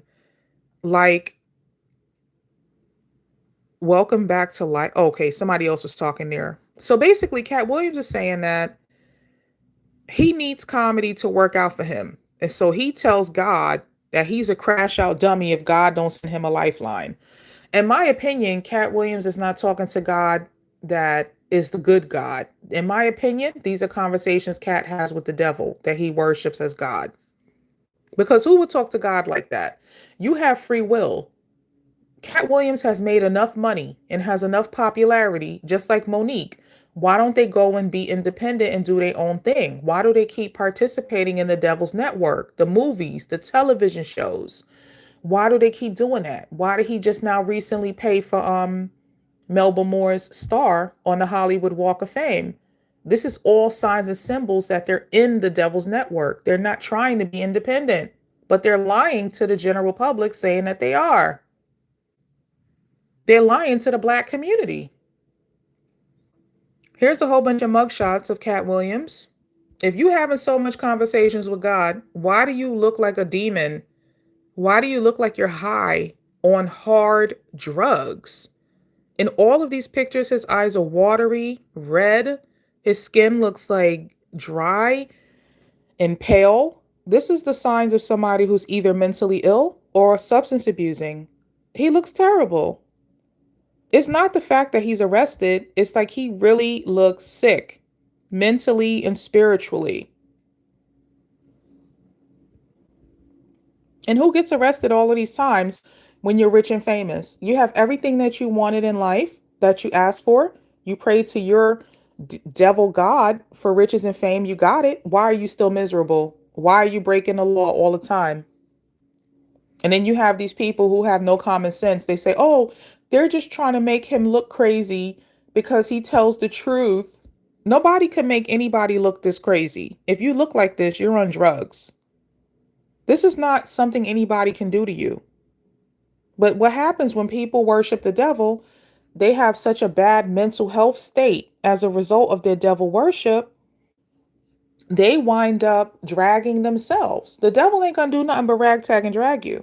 So they wind up taking a whole bunch of drugs to get the whole demonic possession under control. They don't have any peace. They're restless. They don't sleep. They see demons. That's the reason why they turn to drugs and alcohol.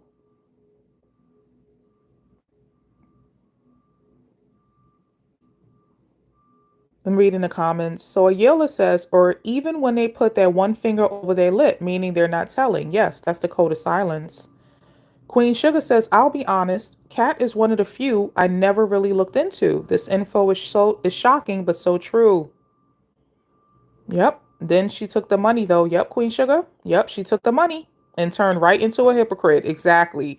After she told us to boycott Netflix, now she doing a whole bunch of shows on Netflix.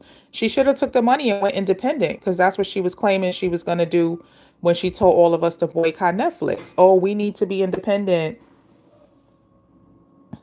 Exactly, Oyela. She's doing Master Mason symbols.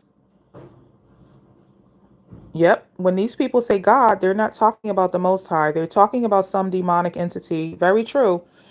I was going to do a whole thing for you guys about witchcraft and how there's so many different types of ways that people worship the devil. It's not all one way. They don't all believe in the same one demonic figure. There's a whole bunch of them. But when I was doing the research, some weird stuff happened to my phone. And I said, no, I'm not going to do this, because I don't want people to watch the video and start getting possessed and start wanting to like get into it. So I said, no, I'm not going to do it. Y'all just going to have to take my word for it, because some people will watch my content and be like, yeah, it's true, these people are playing with the devil. And some people will watch it and they're going to want to play with the devil for themselves. They're going to say, oh, I can be rich and famous if I sell my soul to the devil. Okay, I'm going to do it.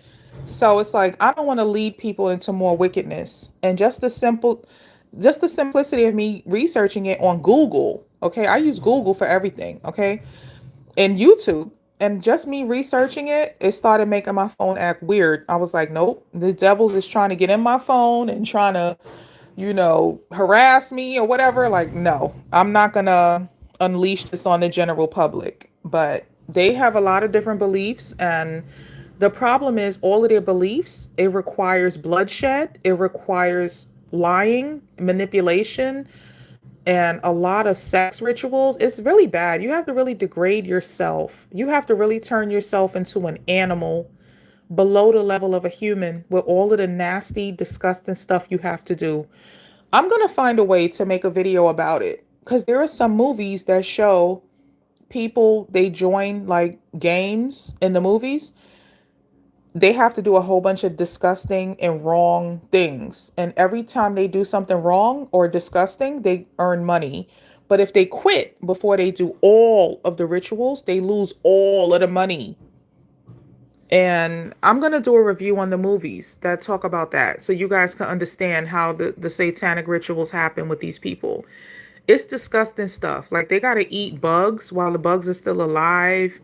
They have to go out in public and embarrass themselves, like turn up and start acting crazy, like in the middle of church.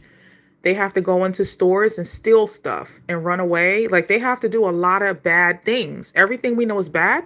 They have to do a whole bunch of stuff like that as their satanic rituals in order to get into the industry. It's a lot of just bullshit and negativity, but that's what they have to do to prove their allegiance to the devil. Okay, back to Katt Williams. He's been arrested 100 times. Okay. And the reason I'm pointing this out is because he looks like he is on drugs. He doesn't just look like he got arrested because he was fighting. He had a bad night. He was defending himself.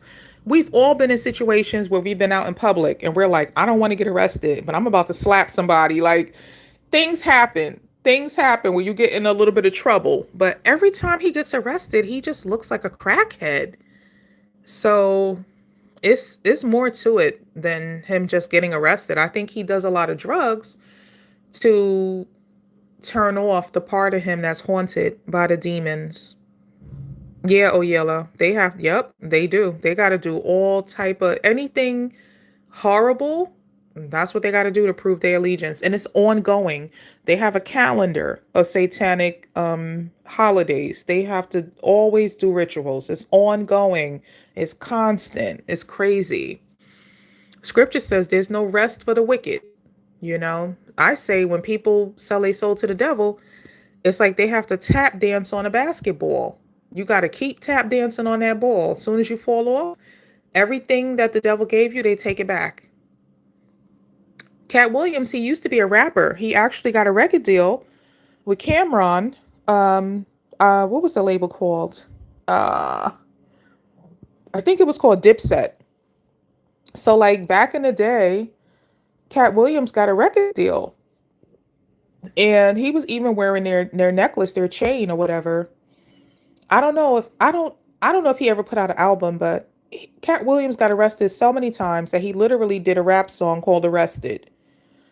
So if you guys are interested in Katt Williams' rap history, you can look into that, which is interesting because he was a good lyricist, because he's good with words. To be a good comedian, you have to be really good with words. So it makes sense to me that he would be a rapper because it's another way of, speaking in a clever way.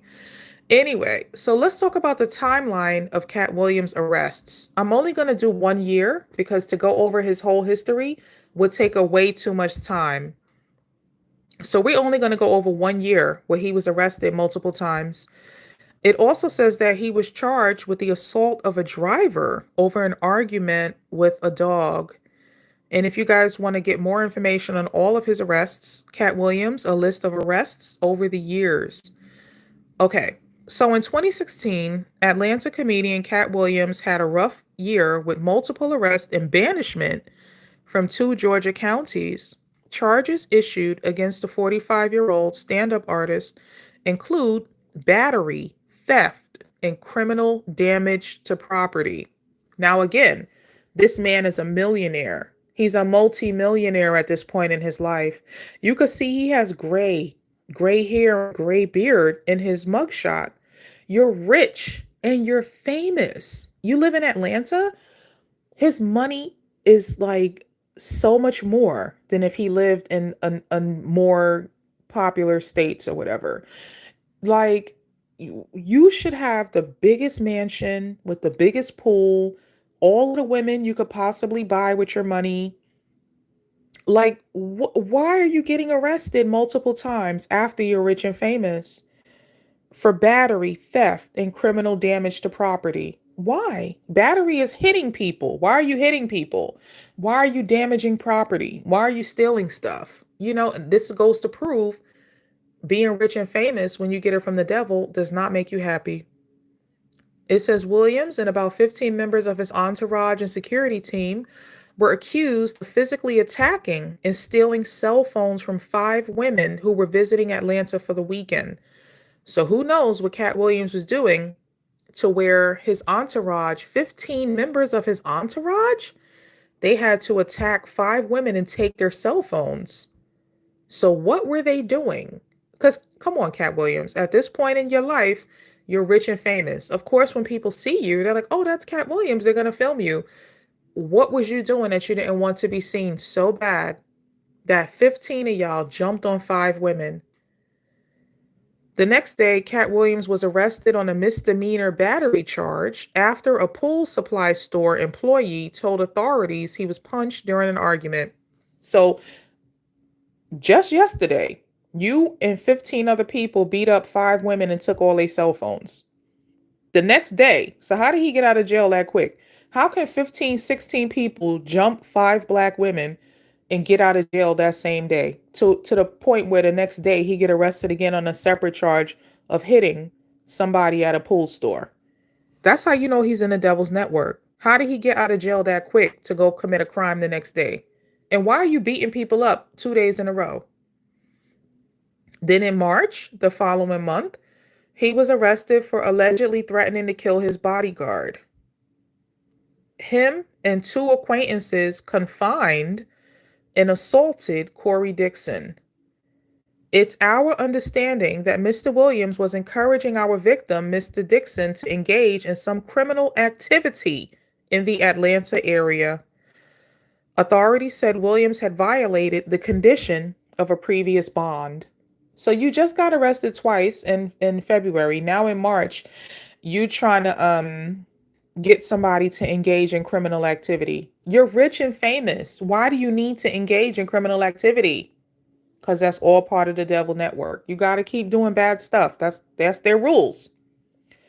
March 11th, Williams was transferred from the Fulton County Jail from Hall County. He was charged with entering an auto, theft by taking, and simple battery in connection with the cell phone incident. March 12th, he got released. He talked about saying he's a Christian and God's grace is wonderful. March 23rd, he had a fight with a teenager. That's one that a lot of people made fun of him because the teenager was like 15. And the teenager wound up beating up Katt Williams and putting him in a chokehold. It says a video showed Williams in a fight with an Atlanta teenager. He was in the Atlanta projects handing out cash and allegedly threw the first punch. So he likes to hand out money to people who's just going to waste it on their immediate needs, but he don't want to pay for like a school. Like Atlanta is definitely a place where Katt Williams should have built a black school. There's a lot of black professionals there, but the overwhelming majority of people that are from there are poor. Why is he just handing out money instead of doing something that would last more long term for the black community? And why would he be the first person to throw a punch at a bunch of kids? Okay, this is behavior of somebody that's like on drugs or demon possessed. It just doesn't make any sense. Williams allegedly threw a salt shaker at a restaurant manager, bloodying the man's lip. He was booked on a battery charge. He was arrested after a spat with a female employee of the Sportsman Lodge, a Ventura Boulevard hotel. Notice the Sportsman Lodge. Even though it's a hotel, it's probably a Masonic building, according to the LA Times. So why is he arguing with a female employee? It's like he's too easily agitated. And in my opinion, as a mental health and substance abuse counselor, that's my profession. When people are easily agitated to the point of violence so often, it is a huge sign of drug addiction, especially cocaine. That is one substance that makes people behave in a very violent, irrational, irritable manner. Like they have no self-control. A lot of other drugs, it makes people more reserved. Like a lot of drugs make people like fall asleep or just go into like a slump. But that cocaine, when they get on that stuff, oh my goodness, they too excited. Williams was jailed in Fulton County on a charge of criminal damage to property in the second degree, was released on $10,000 bond, was banned from Hall and Dawson counties, ordered to pay $7,500 in restitution, after pleading no contest to some charges in connection with February assault against his bodyguard. Now, he's only 5'5". Obviously, he can't whip his bodyguard's ass. Why is he trying to fight his bodyguard? You know, the only thing I can come up with is drugs. Katt Williams is in legal trouble yet again.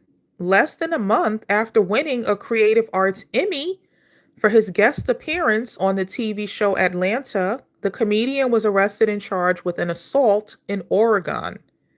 47 years old. He assaulted a driver when he was on his way to Nick Cannon's Wild 'N Out comedy improv show Friday night. Rich and famous. Why is he beating people up? Why? Here he is looking crazy on TMZ. Below that, it says Katt Williams slaps a Target employee. They caught that on camera. So for all of these people who say, oh, they're just trying to make Katt Williams look crazy because he's so smart and he's telling the truth. How did they manage to catch him on camera slapping a Target employee? Now, you know, people that work at Target probably make like minimum wage. Why are you doing that, Kat? Like, if you don't like the way somebody's treating you, like leave. Like, there's so many things that you could do, but he's beating up on service employees. He's beating up on staff that work at these type of places, like that work at a hotel or that work at a pool store. A pool store, like, oh, you're going to buy stuff to maintain the pool at your house. Like, these are people, a driver, a bodyguard, you know, these are people that are in the service industry. They have to work hard for low pay.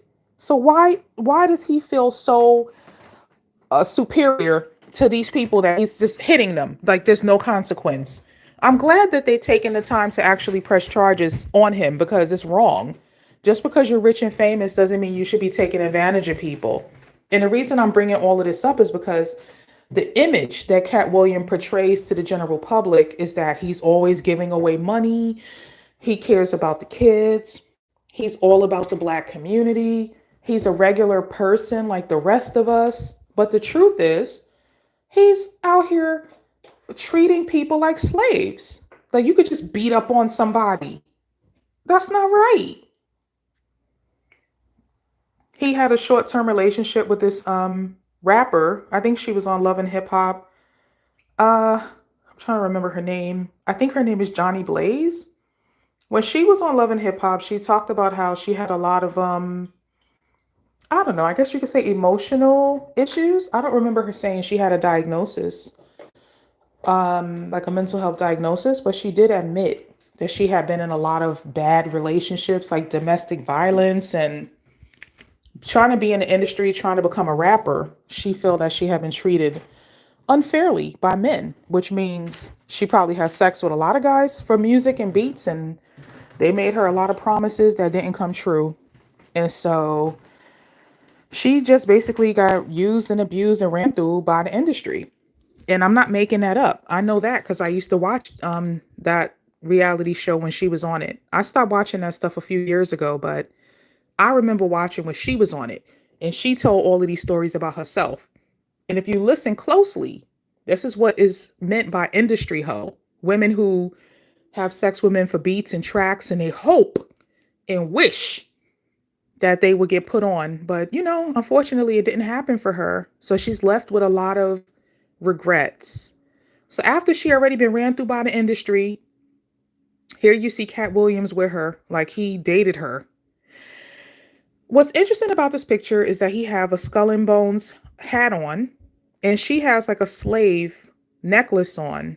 Look closely at the picture.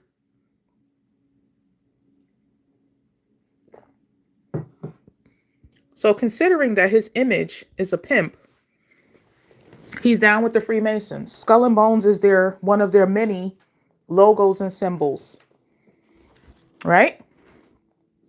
He claims to be like some type of pimp or whatever. And she have a necklace on with a dog collar. Like, you could put a what is it called? A leash. You could put a leash on there and like drag her on the floor or something.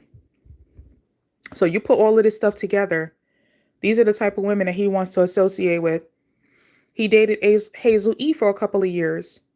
She's also someone who admitted when she was on Love and Hip Hop, and back in the day when she was on it, that's when I used to watch the show. So I remember with my own memory, just like I remember about Johnny Blaze. Hazel E also said she wanted to be a female rapper. She had numerous sexual relationships with producers. One of them was Young Berg. He did have a couple of hits under his belt with other singers or rappers in the music industry. But Hazel E said that Young Berg was abusive towards her, that he literally used to beat her up and all type of stuff. So you having sex with this man, hoping that he's going to give you some hits. He never did. Hazel E did make a couple of songs, just like Johnny Blaze did. And in order to make those songs, they were having sex with industry men, but they never made it big in the industry. So they were just used, okay, and ran through. After They were used and ran through. Katt Williams picked them up. Like, what kind of man wants a woman that been ran through? Okay. And then when they broke up, because they had Katt Williams and Hazel E were off and on for a few years, Katt Williams went live on his Instagram and he said that I wish I wasn't laughing right now because it's not funny, but let me stop laughing. Katt Williams said that Hazel E was ugly. He said she was a lesbian. He said that she went to Dubai and got shitted on for money. All of this stuff. But she already admitted to having been ran through by the industry before you got with her. So what is your point? Okay, so people have done videos talking about all the ups and downs because him and Hazel E were together for a couple of years. And in that time, a lot of crazy things happened. And so people have done videos about this on YouTube. It says, the truth about Katt Williams and Hazel E's disastrous relationship. And below that, it says, Hazel E explains being Katt Williams' team player and details house raid. So when they were a couple, Katt Williams' house got raided, I guess, by the police more than once. Katt Williams got raided numerous times. Okay. I don't know why. I don't know if,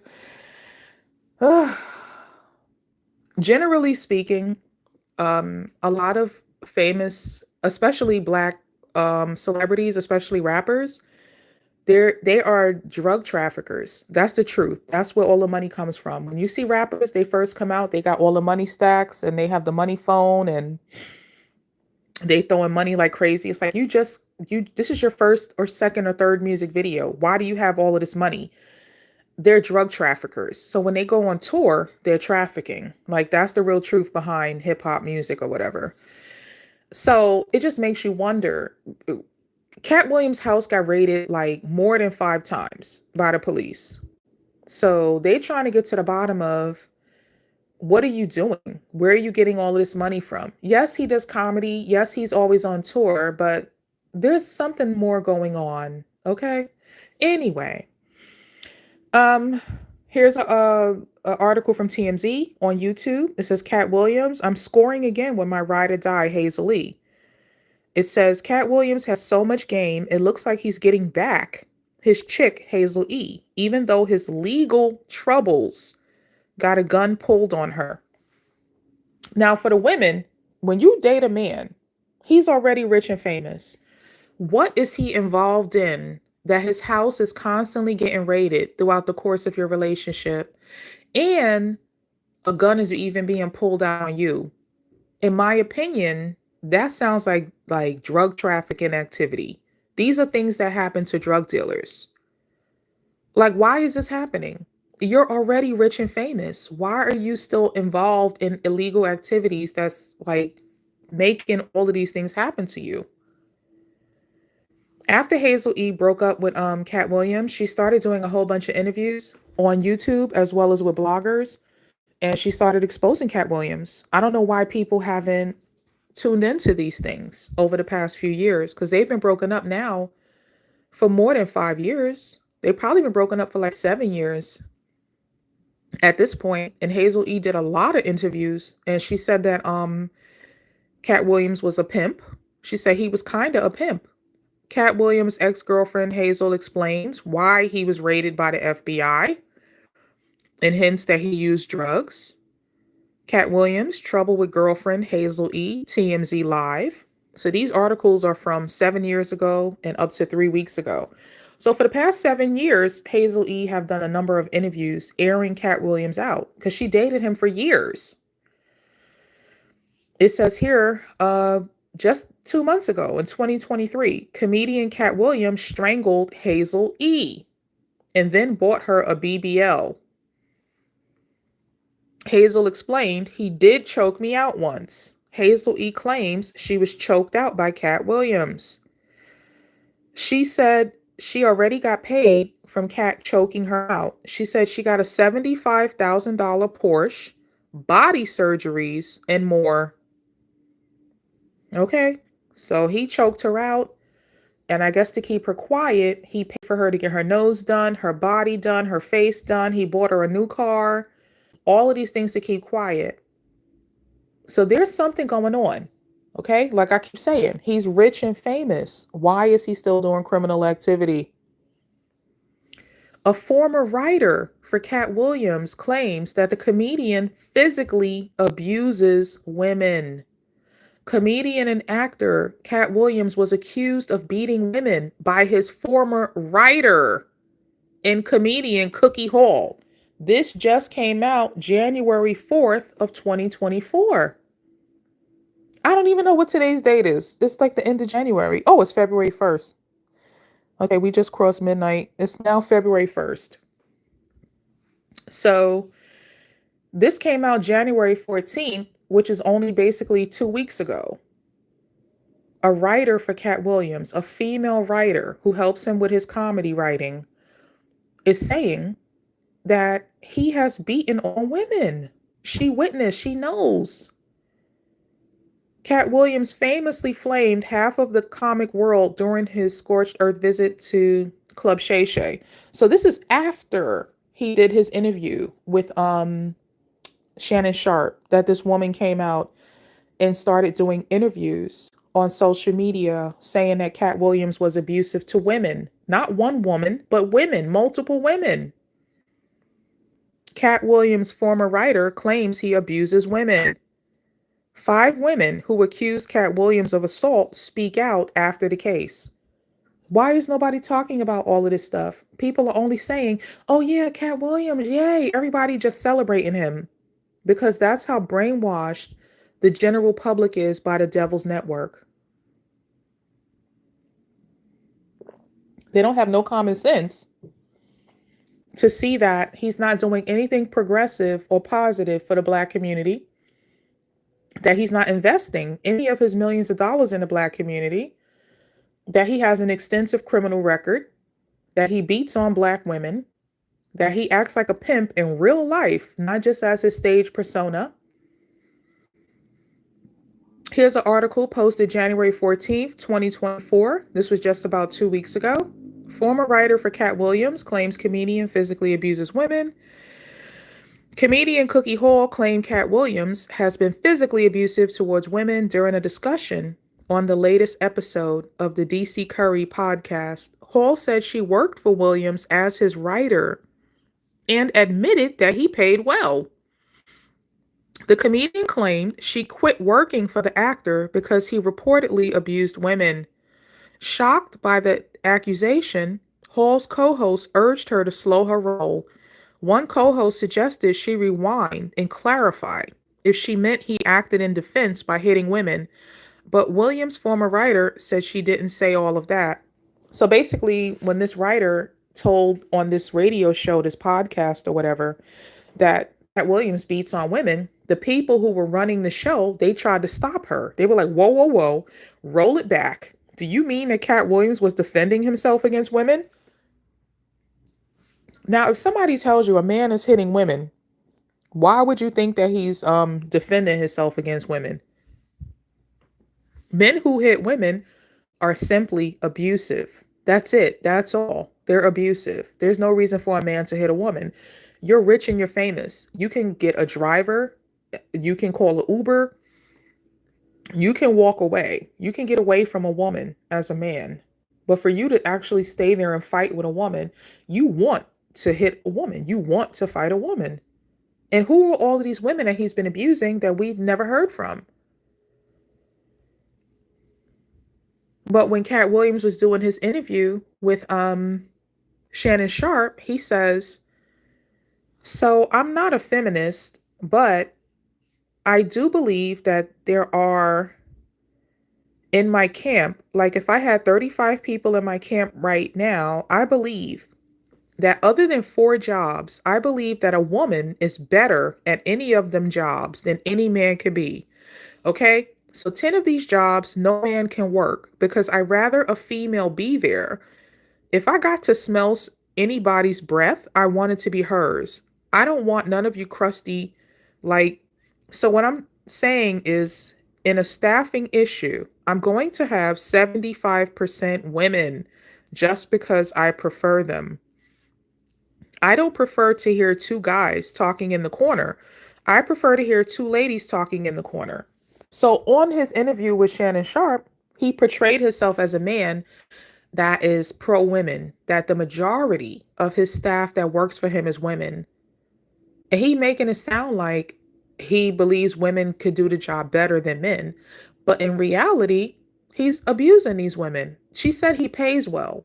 But obviously, the reason he's paying well is to keep the secrets of his erratic behavior. I was looking at how many views that the interview got, because the Katt Williams interview at this point is the highest viewed one-on-one interview on YouTube.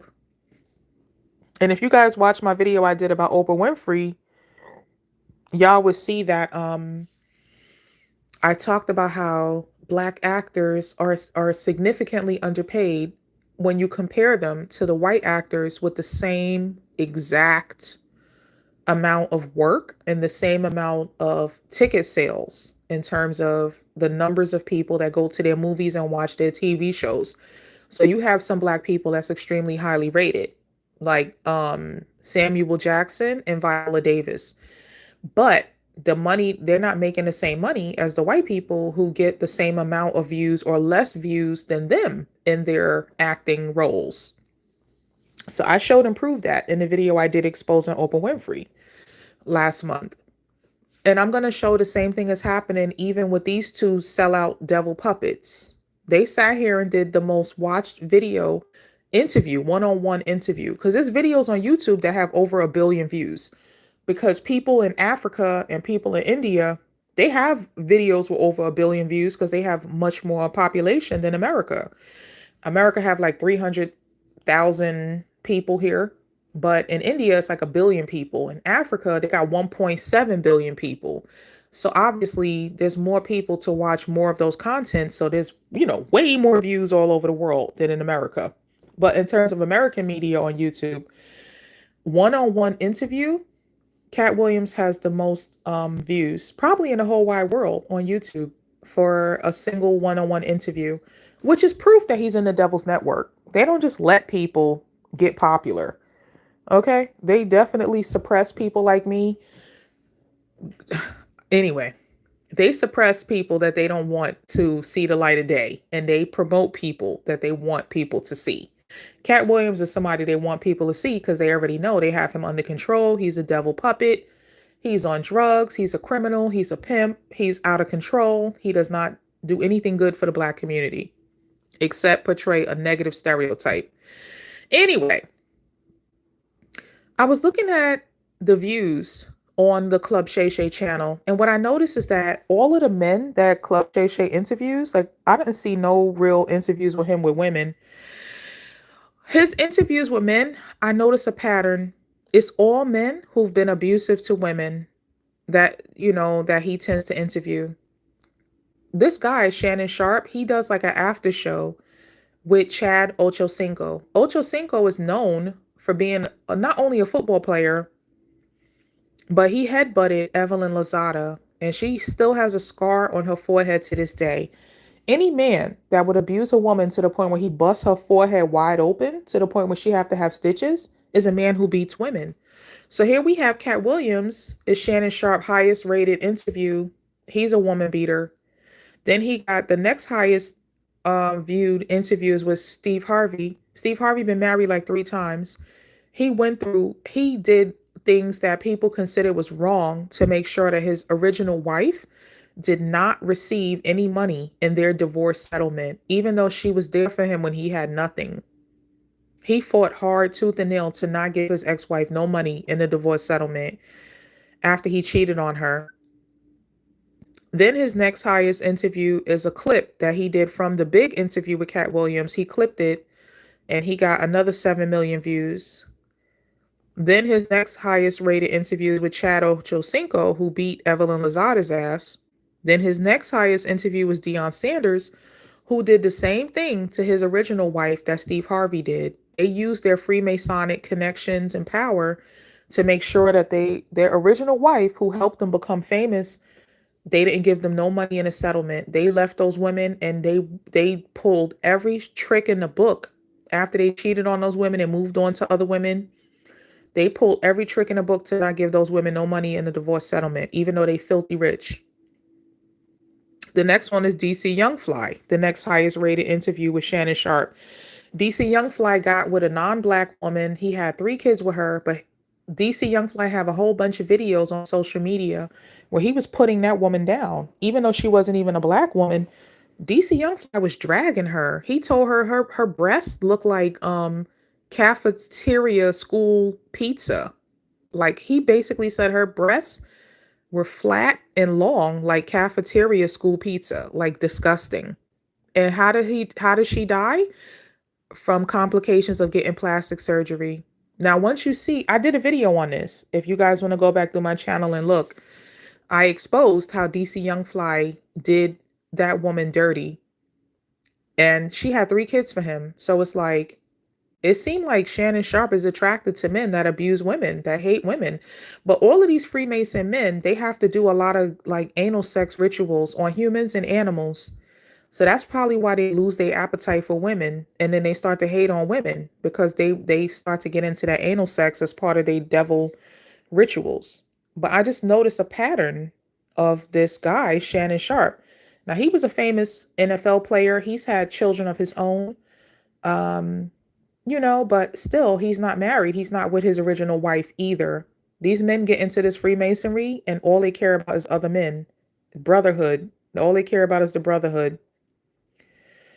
All right, guys. So here's another picture of Katt Williams' mugshot. You can see that he looks very much out of his mind. Like I said, you can get arrested for anything. You don't have to look this bad. Now we lean in towards there's a mental health and or a substance abuse issue. Someone did a video about Katt Williams. They said Katt was a stone cold crackhead because Katt says he don't do drugs. All he do is smoke weed. But then if that's true, why do you look like that? That's not how people that smoke weed look. That is how people who do crack and meth and like really hard drugs look. The comedian Mike Epps, he did a roast of Katt Williams after Katt Williams did the interview with Shannon Sharpe. Mike Epps said, I watched this. It was like an 8-minute video on YouTube. And it's funny. It's like him doing stand-up in Vegas. And Mike Epps is funny. And Mike Epps, he was clowning Katt Williams, but he didn't go too hard on Katt Williams. He said some jokes that, you would expect one comedian to make on another comedian. They're going to clown you, but it's friendly. So Mike Epps said that Katt Williams was wearing a fake Fendi coat in his interview with Shannon Sharpe. I don't know if the coat was fake or not, but if I was rich, I would wear fake stuff. I would wear fake coats, fake pocketbooks, fake diamonds. I would fake everything because if somebody come and rob you, here, take it, have it. Like, have it. It's nothing. Like, why would you waste all your money on all of this expensive top-notch stuff? Like, for what? That's a waste of money. But anyway, one of the things that Mike Epps said in this stand-up, I took a screenshot from the transcript. Mike Epps said, here's something you didn't know right here. This nigga said he ain't never got high with nobody. Mike Epps said, I've been high with him before. Then that nigga set up and did a whole 8-ball one time. Champagne, cigarettes all night. That nigga walked around. So in this stand-up that somebody posted on YouTube, Mike Epps is saying that Katt Williams lied in his Shannon Sharpe interview. That he has done cocaine with Mike Epps. And Mike Epps have talked about his drug use in a lot of his stand-ups. This is not the first time that Mike Epps would be admitting that he does cocaine. A lot of other comedians said the reason why Mike Epps' career has not took off and why Mike Epps, he is funny, but he's not popular is because of his drug abuse, which will be addiction. After so many years of abusing drugs and it's affecting your life, it's addiction. And like I said, Mike Epps has never hid this. Mike Epps has admitted in his stand-up routines that he does cocaine. So for him to say that Katt Williams is lying that he never did drugs because he did 8 balls with Katt Williams, which is cocaine, I would believe it because he has told on himself that he does do cocaine. Now, he made a joke of it. It sounded funny, but I believe he's telling the truth. Here's a post from Shannon Sharpe talking about how he reached 50 million views with Katt Williams, and it's gotten 266 million views across all social media channels. So I told you guys in the title of this video, I was going to tell you how much money Shannon Sharpe made off of the interview. I'm just going to check the comments real quick. Oyela says, the things that these people do to be famous is just beyond me. They have to eat shit. It's true. Queen Sugar says, I think it's a bunch of humiliation rituals he has to do. It is. Maybe that will be my next video, Queen Sugar, to like I said, go over the movies that they've made that talk about all of the stuff that these people have to do to make money and get famous and stuff. It's disgusting.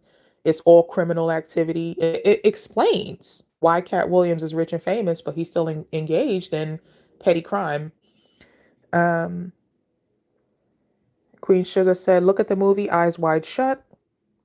It got to be some MK Ultra mixed in when you sell out. Yes, Queen Sugar, it is MK Ultra, but this is what I mean about spiritual warfare.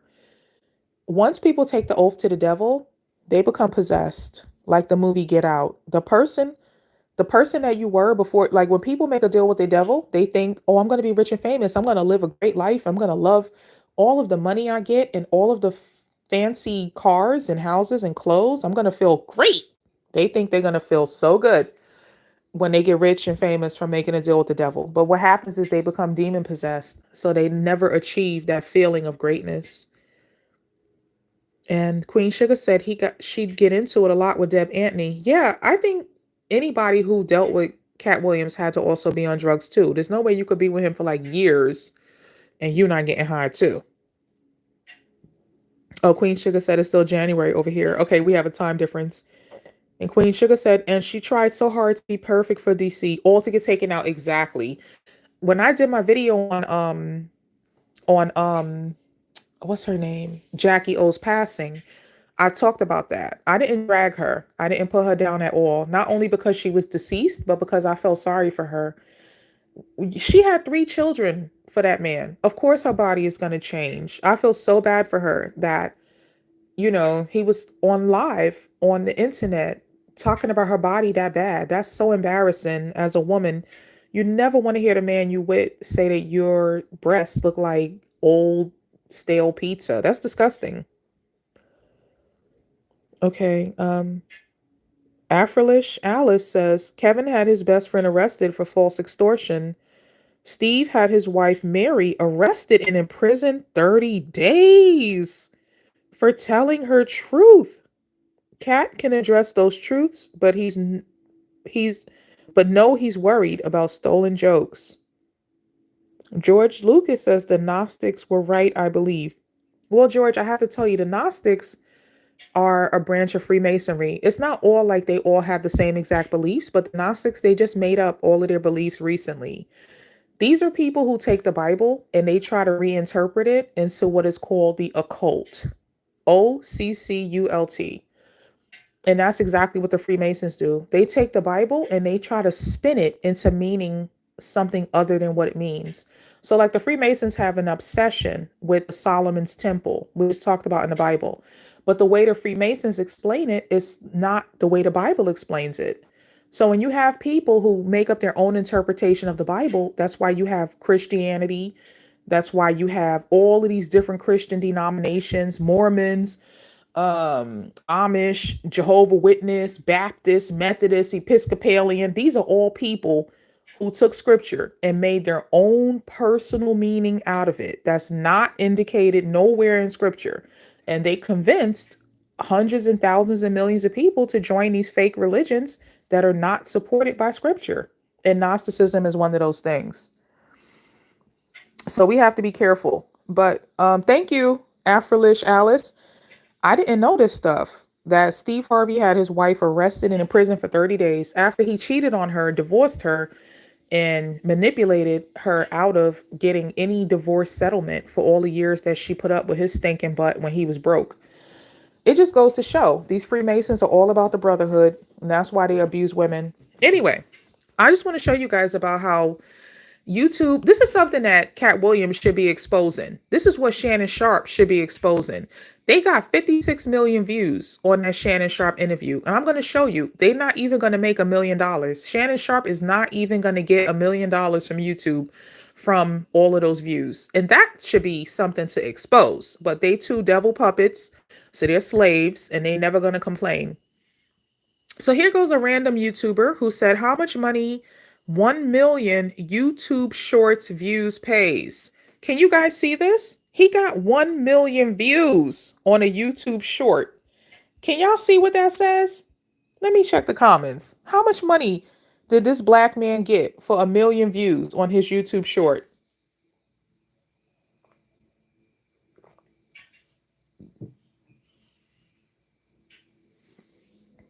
$1.96. I can't even believe it. I can't even believe it. Imagine you make a YouTube short. It's only 1 minute. But some people, they edit. They put a lot of time and effort into editing.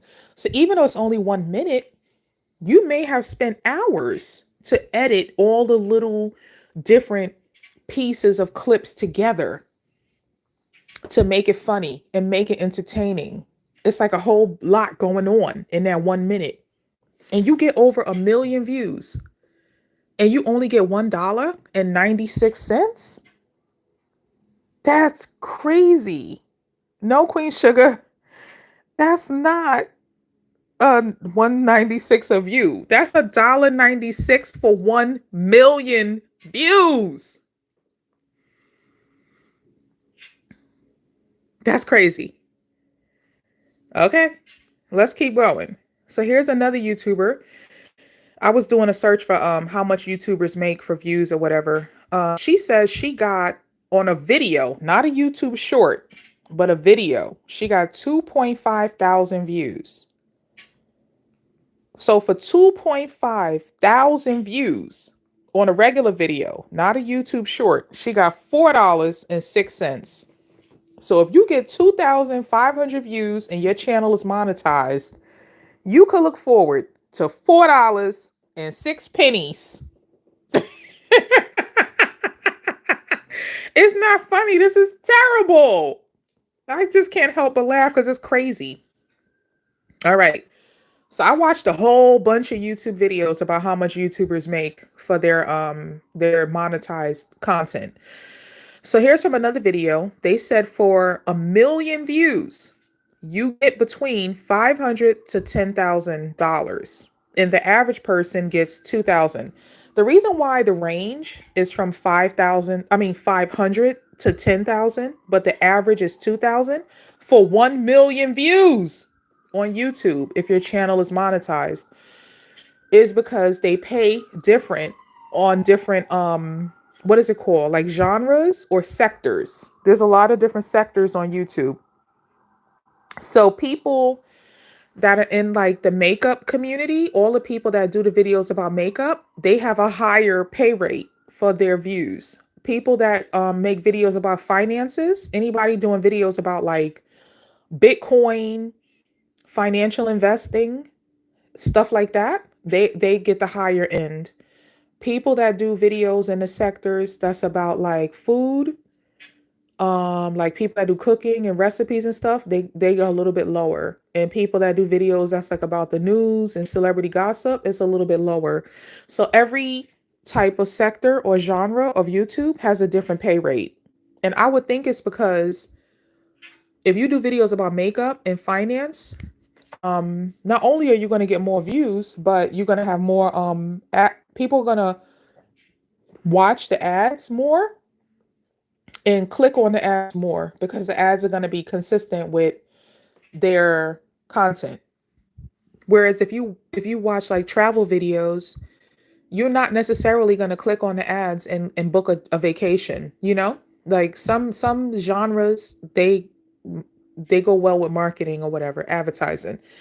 So there's a whole lot of different tiers, different levels of how much you're going to get paid for 1 million views. Okay. Somebody put a comment. They said, I guess I lucked out. My one and only 1 million viewed video made $20,000. So this person said they got 1 million views and all they got for it was $20,000. And at the 1 million mark, it's $45,000 at the 2.1 million mark. And that's for beauty, which typically isn't a high click per something rate. Mine was exceptionally high for some reason.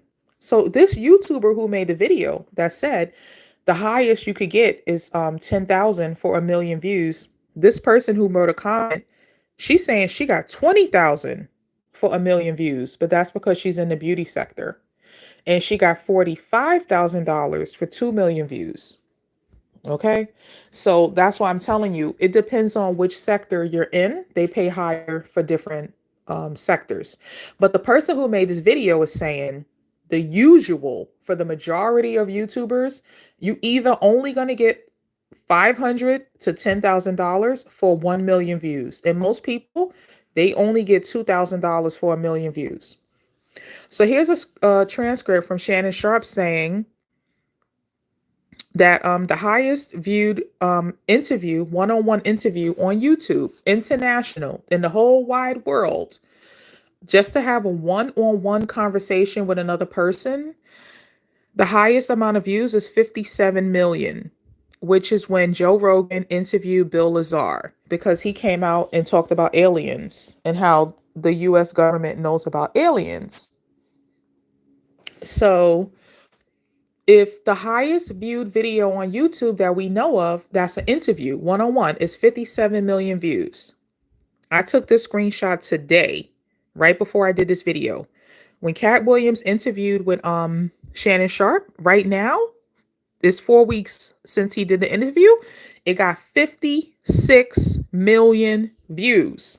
Now, we could easily talk about conspiracy theory. How come the white man, Joe Rogan, got the highest viewed video at 57 million for the one-on-one interview?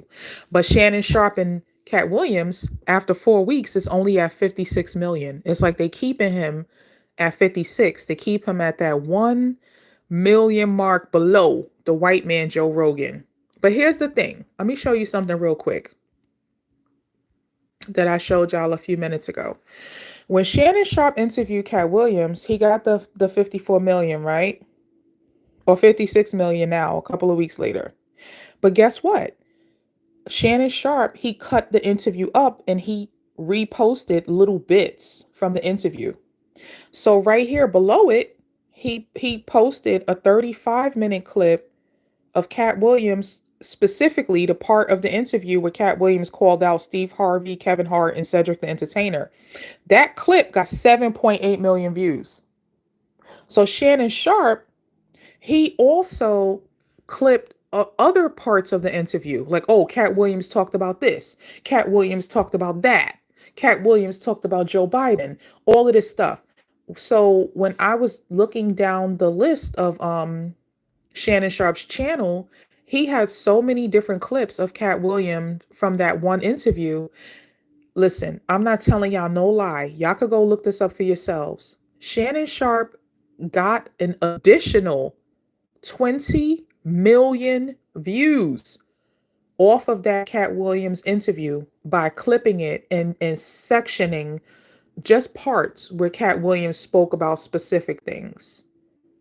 If you go to Club Shay and you go down the list of his most popular videos, you're going to see Katt Williams multiple times. And it's all bits, clips from the big interview. And you add up just the clips, it's another 20 million views. So technically, Shannon Sharpe has gotten 74 million views off of that one interview with Katt Williams. Okay? Now I'm saying that for a reason. Because the money. All right, so let's talk about how much did Shannon Sharpe make, or will he make when the YouTube give out the checks? They probably already gave it by now. This is sad. This is not going to be big like we thought it was going to be. And this is what I'm proving to you. It's never a good plan to work for the devil. That's why I'm taking the time to go through all of these details to show you people. Katt Williams is a devil puppet.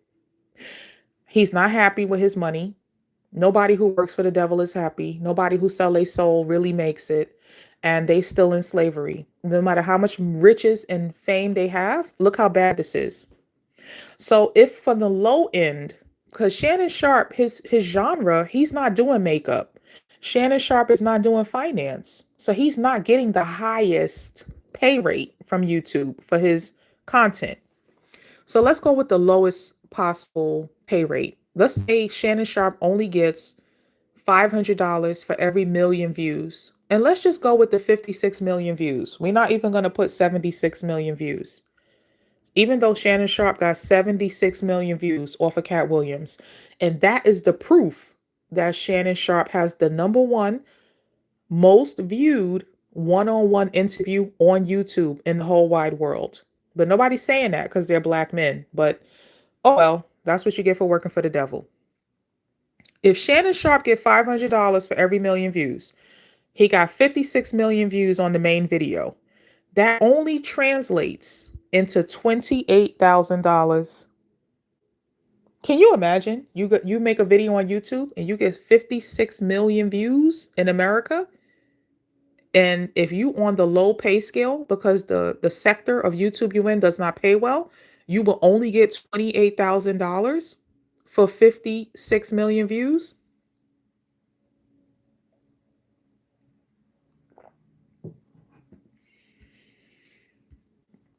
All right. That YouTuber said the average that most YouTubers make for a million views is $2,000. If Shannon Sharpe is in the average pay rate, because his content is just interviews, it's not like specialty. If Shannon Sharpe gets $2,000 for every million views, he will only make $112,000 off of the Katt Williams interview. 56 million views.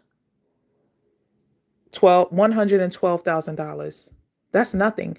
And here's what's going to make it even worse. YouTube takes 45% of your earnings. 45%. So if you're in a very low pay genre on YouTube and you only made $28,000 off of 56 million views, YouTube is still going to take 45% of that.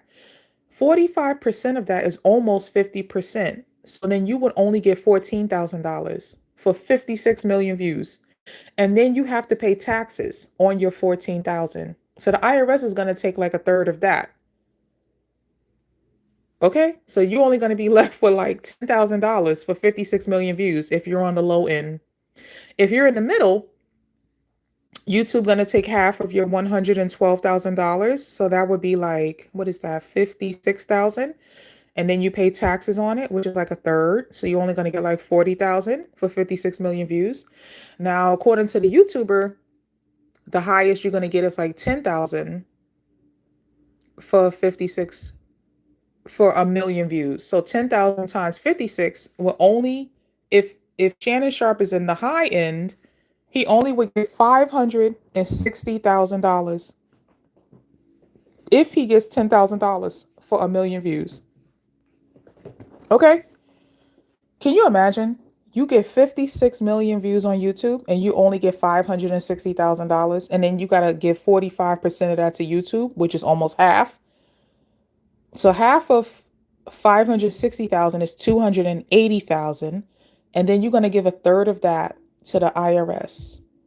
So now you're down to 100 and something thousand for 56 million views. This is crazy. This is crazy. This is what I'm saying. It's never worth it to sell your soul to the devil. Katt Williams and Monique and Shannon Sharpe and Steve Harvey and Rickey Smiley and Steve, all of these people have enough money that they could either put it together and do a whole independent,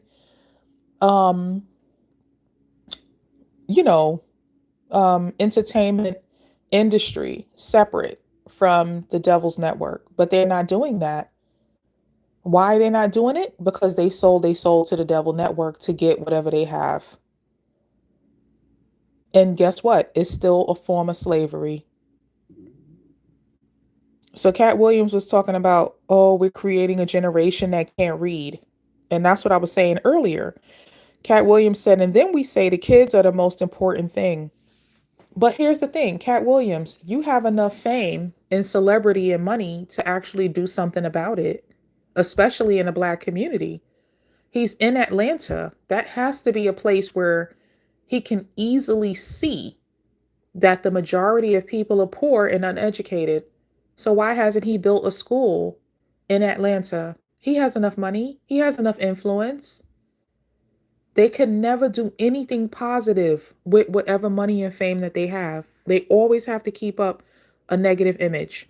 Shout out to Oyela's Cadence. If you guys don't know, subscribe to her channel. My favorite thing about her channel, once again, is her underground hip hop music. She has some really dope pics that really made me feel nostalgic.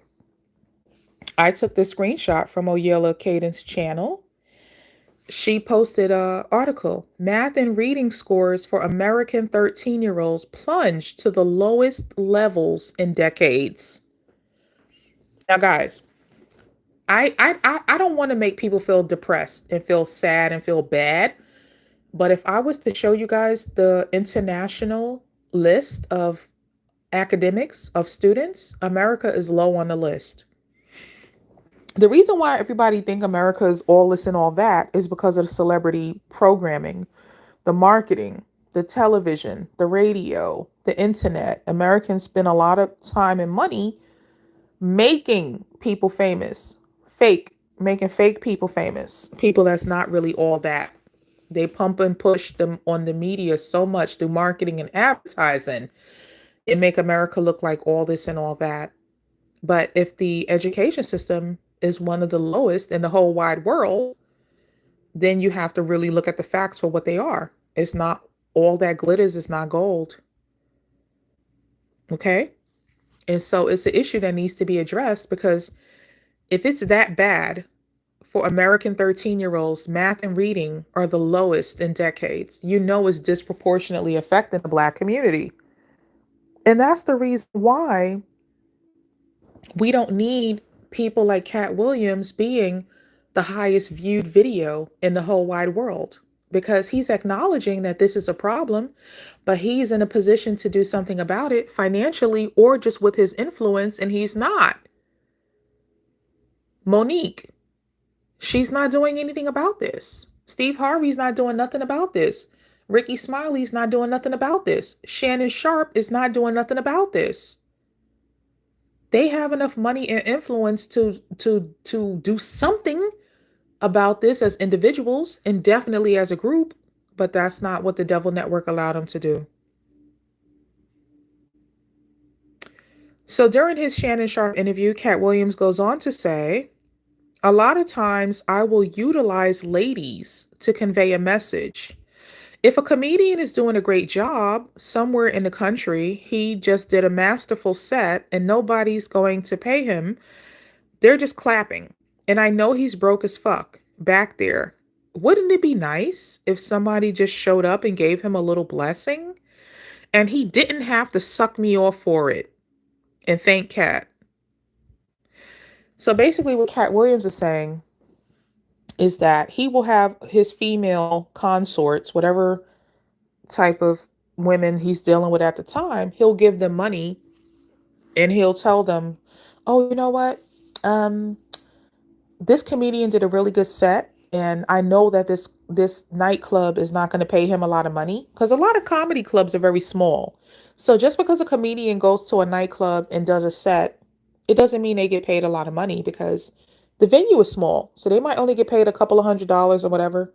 So Katt Williams says that he basically will send a woman to give a male comedian a whole bunch of money as like a tip, like, here, that's for you. But they don't know it came from Katt Williams. They just noticed a strange woman walked up to them and said, oh, I really liked your set tonight, and just gave them money.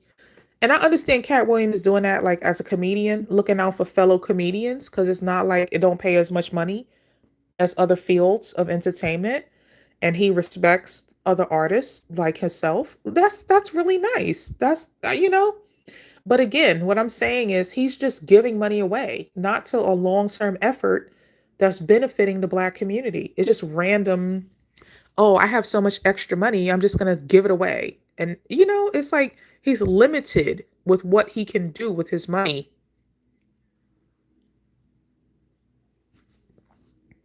Here's a fact. Why doesn't Katt Williams promote this? The true size of Africa. When you look at a map of the world, whether you look at a flat map or a globe, they make Africa look small. Africa is not as small as it looks on a flat map and on a globe. This goes to show how much we have been lied to about reality.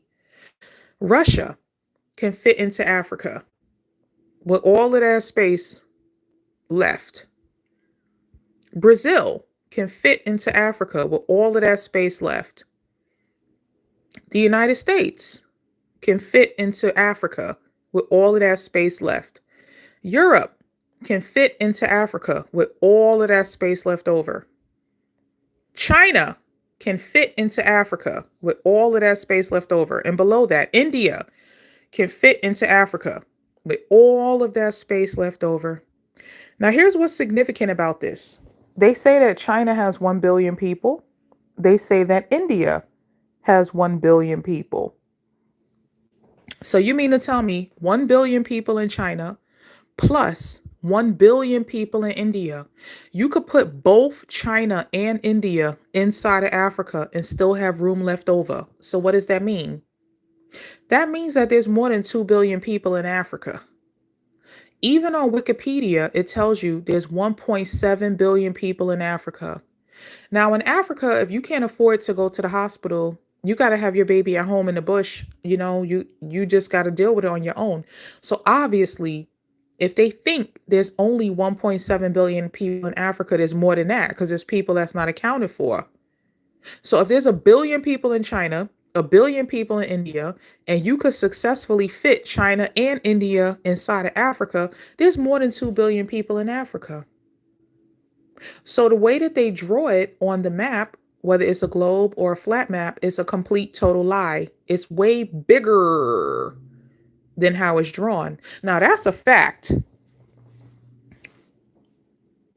that Katt Williams needs to expose, but he would never say nothing like that. He would never say nothing like that.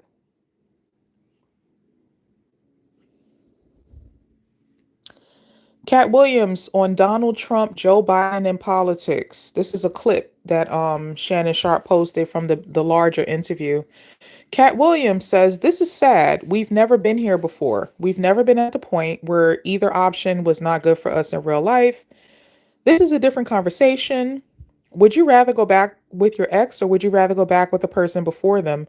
Both are bad options. One guy can barely put his sentences together, and the other guy will put sentences together from whatever he's read." Excuse me. All right, just had a little bit of water. I've been talking too long. My throat is getting dry. So, long story short, this is all Katt Williams said about politics. That both Trump and Biden are bad options because they're both like mentally declining. Oh, whoop-de-doo, big deal. Both Trump and Biden have a lot of legal cases in the court system right now. Katt Williams, he got a 160 IQ, higher than Albert Einstein, higher than Elon Musk, higher than Bill Gates. Why can't you say anything of major importance and significance? Why do you just have to say, oh, they're both dumb? Why can't you go into detail and explain to people more? I did a video about Trump and Biden back in November of 2020, 3 years ago.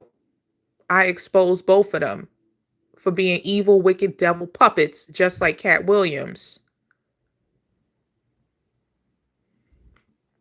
Why didn't Katt Williams talk about the Jeffrey Epstein list? He mentioned it like briefly. Katt Williams said for 1 minute, he said, Oh, they talked about Michael Jackson was a pedophile, but they don't talk about Epstein. So, okay, Katt Williams, you're the one that have 56 million views on YouTube. Why don't you talk about the Epstein list? It came out, it was released by the court. It's perfectly legal to talk about it. Why don't you talk about it, Katt? Tell us what these white men doing to all these kids and sex trafficking all over the world and all this type of stuff. Tell us. You got 56 million people listening to you. Talk about some real shit. This is how you know he a devil puppet and a sellout. The list of people that visited Epstein Island that got released. Black people and white people. Akon, that's that black African artist. I'm locked up, they won't let me out. Al Gore, Alec Baldwin. Al Gore ran for president. Alec Baldwin is a top A-list actor. Anderson Cooper, he's on CNN. Angelina Jolie, A-list actress. Anthony Weiner, he got busted for soliciting his naked penis on the internet multiple times to minors. Barack Obama was a U.S. president. Ben Affleck, a A-list actor. Bernie Sanders, he keeps running and losing for presidency. Beyonce, Jay-Z's wife. Bill Clinton, former U.S. president. Bill Gates, Bob Saget, Bruce Willis. All these people is on the Epstein list where they used to fly to an island and they had underaged minors do horrific things for their pleasure. Why didn't Katt Williams talk about that? This list had been released by the court system before he did his interview with Shannon Sharpe. So why would he just sit there and talk about all of these stupid comedians like Steve Harvey and Cedric the Entertainer and Rickey Smiley? Yeah, I'm not saying Katt Williams is lying. I'm saying that what he talked about was petty. It was not significant or consequential. Here's a YouTube short. Katt Williams speaks on the dangers of telling the truth. Here's another YouTube short. Katt Williams talking about racism. He's pointing to his temple. This is a Freemasonic hand sign, which means that whoever asks him about racism, he's not going to tell the truth. He's going to cloak it in some corny words that's not going to expose the real problem. So here's what he says. Katt Williams says, we're not in a fair fight. We're already outmatched and outgunned at all points. Okay? This is why I keep telling you guys slavery is over. It's been over for like 100 years in America. According to scripture, God ended slavery for black people in 2019. So for Katt Williams to say we're outmatched and outgunned, so we have no hope for being free from slavery is a lie. This is the reason why Katt Williams is allowed to be the highest viewed interview on YouTube, the whole international YouTube, the highest one-on-one interview, because he's going to promote that black people are still in slavery under white people. And that's a lie. The reason why black people are still under slavery is because the white people pay stupid, retarded Negroes like Katt Williams and all these other people I've been exposing to keep portraying a negative stereotype of black people. There's over 2 billion people in Africa. There's black people in every place, in every country, all over the world. We are not outnumbered and we are not outmatched and we are not outgunned. That's the reason why they keep hiring all of these devil puppets to keep portraying a negative stereotype of black people to make us think that we are.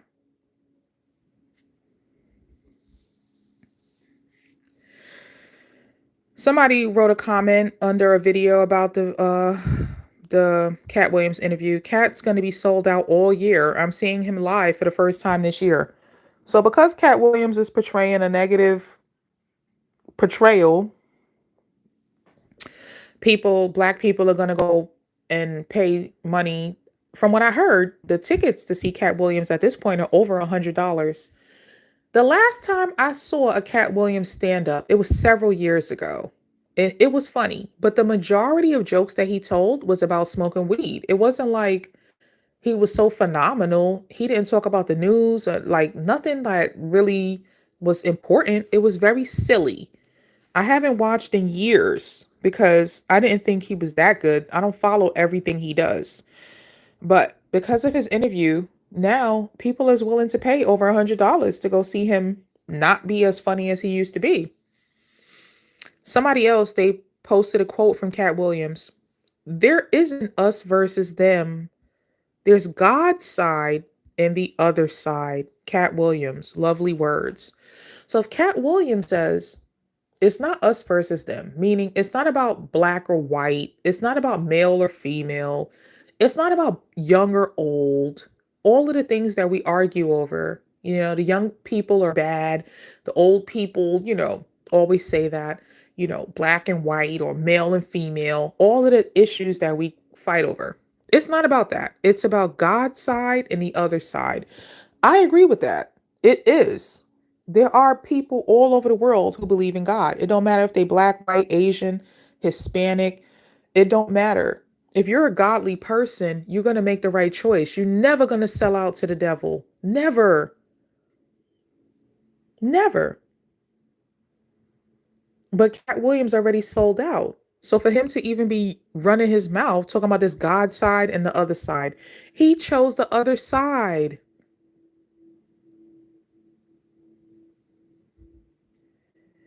Here's Beanie Siegel, a rapper. He says Katt Williams went to Philadelphia and gave away $200,000 and his mink coat. So once again, $200,000 just given away in Philly, a poor neighborhood, just like Atlanta. Like the rate of education in Philly and Atlanta is so low. The crime rate is so high. But he's just going to give away $15,000, $200,000, give away his fur coat instead of build a school.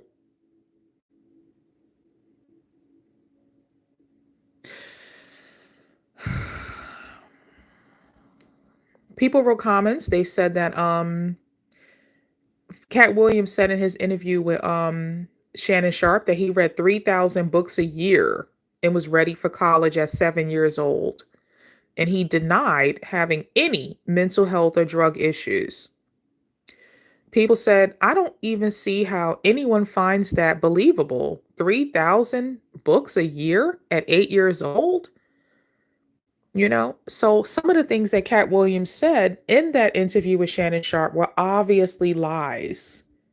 And some people said in response to that, oh, he was just joking. He's a comedian. You can't, no. Stop letting people lie to you and pretend that it's okay. It's not okay. All right? We got to be honest about the fact that these people are evil and wicked and that they're devil puppets. And I know a lot of people don't want to think about it like that. But if you think about what is spiritual warfare, it's what the quote from Katt Williams said. There's God's side and then there's the other side. And how you can identify who's on God's side is who's trying to do the right thing for the group. Who's thinking about what's the right thing to do for the group versus who's making decisions that only benefit the selfish. That's a good way to separate who's doing God's work from who's working for the devil. Are your choices and decisions for the best of the group, or are your choices and decisions for the best of your individual self? That's a good way to break it down to what spiritual warfare is. People that are godly, they always worried about the group. People that are devilish, they only worried about the self. Somebody made a comment under a video that had nothing to do with Katt Williams, but I thought it made sense. So I took a screenshot because it makes sense to go with what I'm saying about Katt Williams. Somebody said that they live out in Hollywood and they have talked to plenty of secret gatekeepers. And they all pretty much say the same thing. They are trapped in the game and they are too spineless to do anything about it for fear of losing everything and getting killed. Okay? So once they make their deal with the devil, there's no way out. It is a lifetime deal. It's the equivalent of joining a gang. They beat you up and rape you to get in, and they're going to probably kill you in order for you to even get out. It's blood in, blood out. The same rules of a street gang is the same rules of a rich and famous Illuminati mainstream media devil puppet. They're going to rag, tag, and drag you to get in, and you're not going to make it out. This is a lifetime commitment. They are trapped in the game, and they're too spineless to do anything about it for fear of losing everything and getting killed.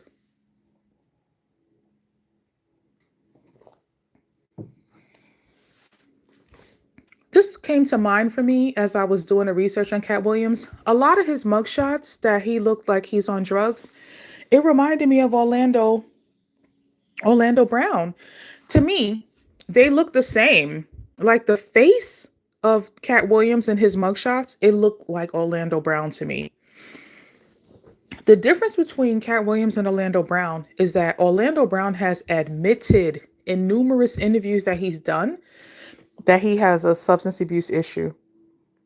He has like listed all of the drugs that he's been doing, like meth and cocaine and all type of hard drugs. Orlando Brown have admitted it. And Orlando Brown was a popular celebrity from Nickelodeon as well.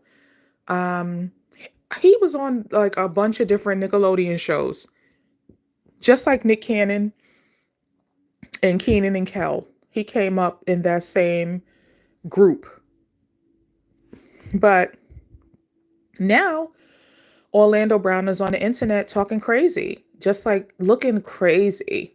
It's like once they sell their soul to the devil and they do the satanic rituals, it's like you can't go back to normal after you did so many bad things. It completely destroys your nature that God put in you. Now you completely like an animal. You're not a human anymore. So this YouTuber, she's recently started collecting Orlando Brown's lives, I guess from it looks like, I guess, Instagram, and she posts them on YouTube. I thought it was interesting, not only because they look just alike in the face, like the substance abuse and the mental illness is giving them the same facial affect, but the crazy talk.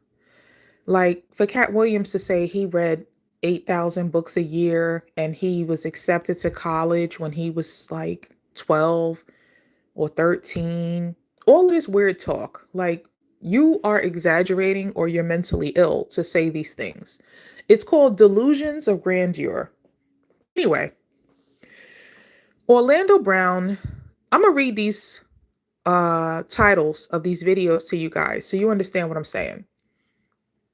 Orlando Brown says Natalie Nunn is his baby mama. That's obviously not true. Orlando Brown recently did a reality show on Zeus Network, and Zeus is the devil god. The Zeus is the lightning bolt. So the fact that Orlando Brown even went and did a show on the Zeus Network, it shows that he's down with the devil's network, because Zeus is the Greek form of the devil. Anyway, Orlando Brown did a reality show with them like last year, and all of the cast were gay men, all of them. So I'm like, why would Orlando Brown be the only one who's not gay? I did a whole video on Orlando Brown and Jamie Foxx, because when Orlando Brown was a little kid, he was on a Jamie Foxx show and he had panda eyes. He had 2 black eyes on the Jamie Foxx show as a little kid. When I say little kid, like he was probably like 8 years old. When little kids have panda eyes, it means that they have been essayed. They have been something that YouTube don't like when you say it, so I don't want to say it, but he been abused from a little kid, like the wrong way. And that's why they get the 2 black eyes when they be little like that on TV. Anyway, I did a whole video about it, so check it out. I don't know if I made it for members only, but I'll try to take it off of members only and make it public if y'all want to see it. Anyway, this stuff is really bad. It's sad, it's depressing, it's heartbreaking, but if we don't talk about it, nobody will know what's going on, how bad it is for these people that want to be rich and famous. So Orlando Brown says Natalie Nunn is his baby mama.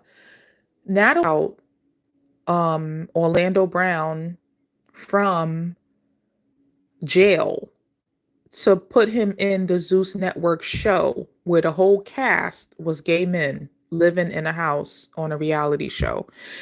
They was all fighting and carrying on for no reason. They probably was high on drugs because they was always fighting and stuff. I saw one episode on YouTube for free. I don't subscribe to Zeus. But okay, so the next what is this video is that she took from Orlando Brown Instagram. Orlando Brown says Jay-Z is his grandmother. So I guess he's trying to say that Jay-Z is maybe born a female, but is pretending to live his life as a male. Now, I'm not going to lie. A couple of YouTubers have done conspiracy theory videos where they have said that. They said Jay-Z, like, they did videos where, in their opinion, they feel Jay-Z could have been born a female and that his whole persona is a lie as a male. I don't know. Okay? I mean, Jay-Z have been with a lot of females. Now you have new conspiracy theorist YouTubers saying Jay-Z has been, okay, I can't use the right words because it's not allowed on YouTube, but you have new people saying that Jay-Z, how can I say this without saying it? That he is a man who had relations with underage women, Beyonce, Foxy Brown, and Blue Cantrell. So if he really is a man, he had those women when they were underage. Okay?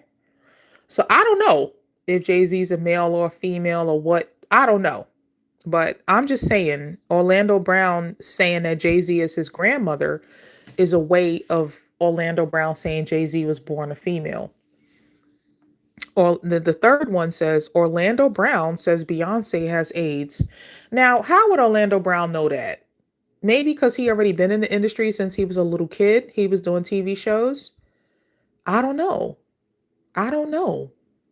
But if Jay-Z got with Beyonce when she was underage, then where did she get the AIDS from? I don't know. I don't know what's true, what's not. I'm not in the industry. I'm not in the Devil's Network. I'm only saying all this to say Orlando Brown is somebody that people are treating like he's this major truth teller, like Katt Williams. Like, oh, wow, he's always telling us stuff. And they're just treating him like he's crazy because he's telling the truth. And it's bullshit. These people are crazy because they're on drugs. Okay. Let me check the comments and see what you guys are saying. Afrolish Alice says, what about Katt at Illuminati parties or being best friends with Suge Knight? He was on a show with Kevin Hart playing a pimp judge. Kevin Hart was a gay guy. Make it make sense. You're right, Afrolish. Because that's exactly why I'm making this video. Katt Williams, he dragged all of those black comedians in his interview with Shannon Sharpe, but everything he accused them of, he's like you said, he's overlooking it when it comes to people he's cool with doing all the same stuff. So you absolutely right, Afrolish. She said also, why would Katt be mad at guys selling themselves when he's had a past of pimping girls and said he loves toxic women?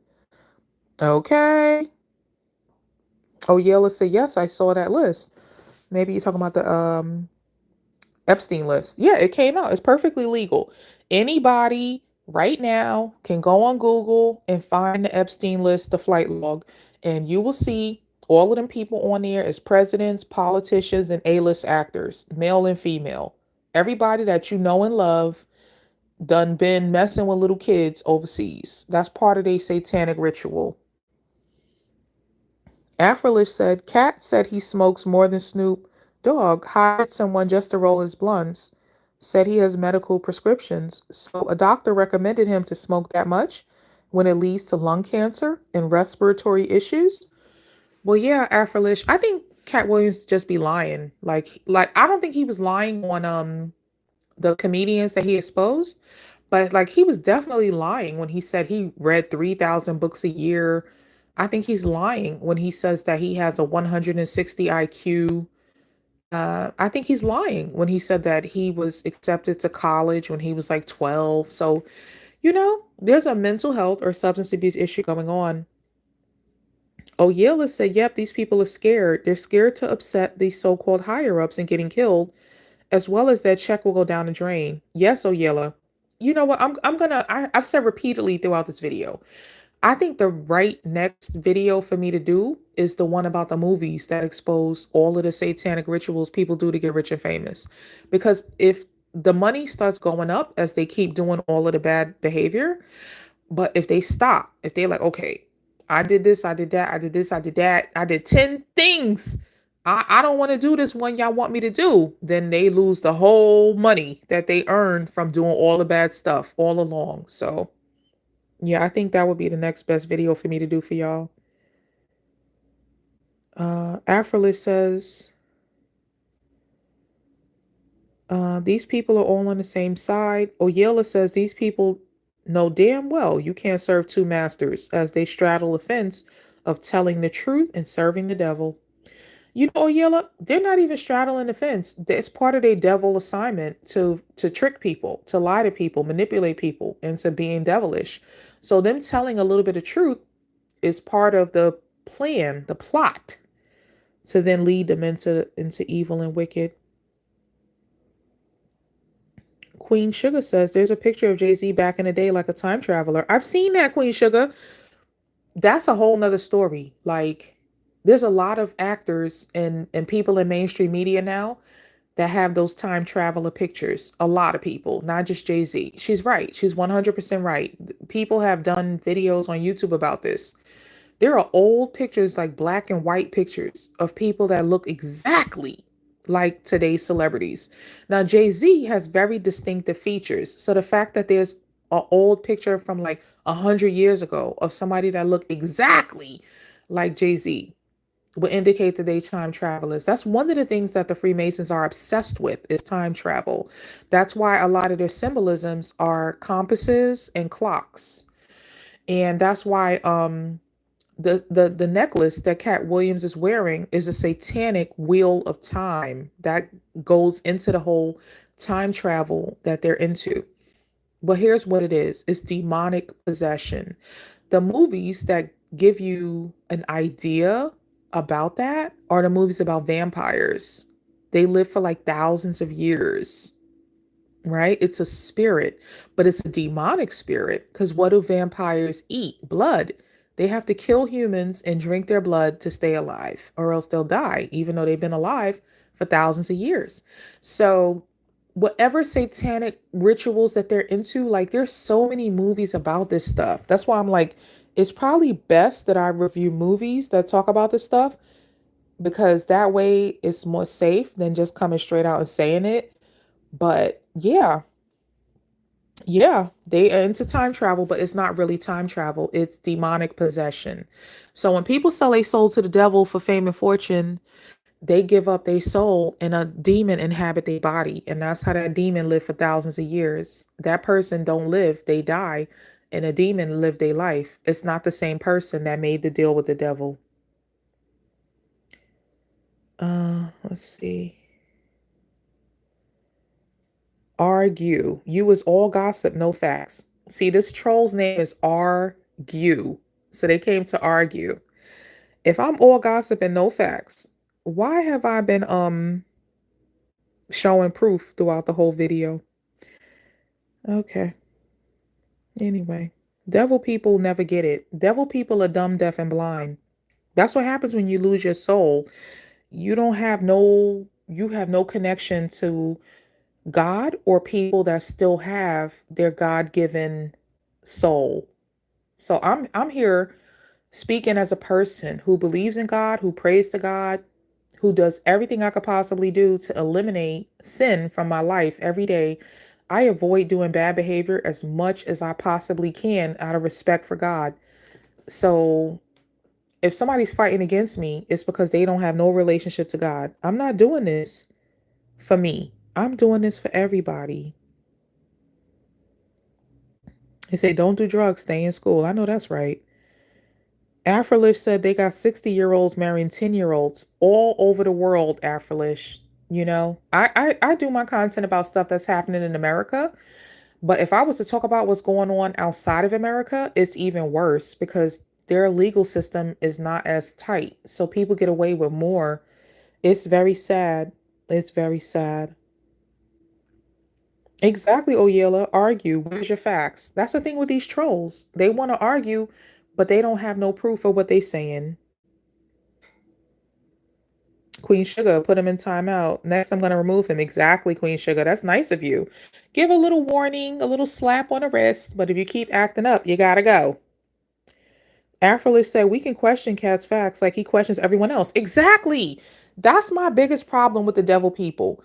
They could say everything. They always like say all of this stuff about everybody else. But when you call them out on their stuff, they have a heart attack. They cannot accept it.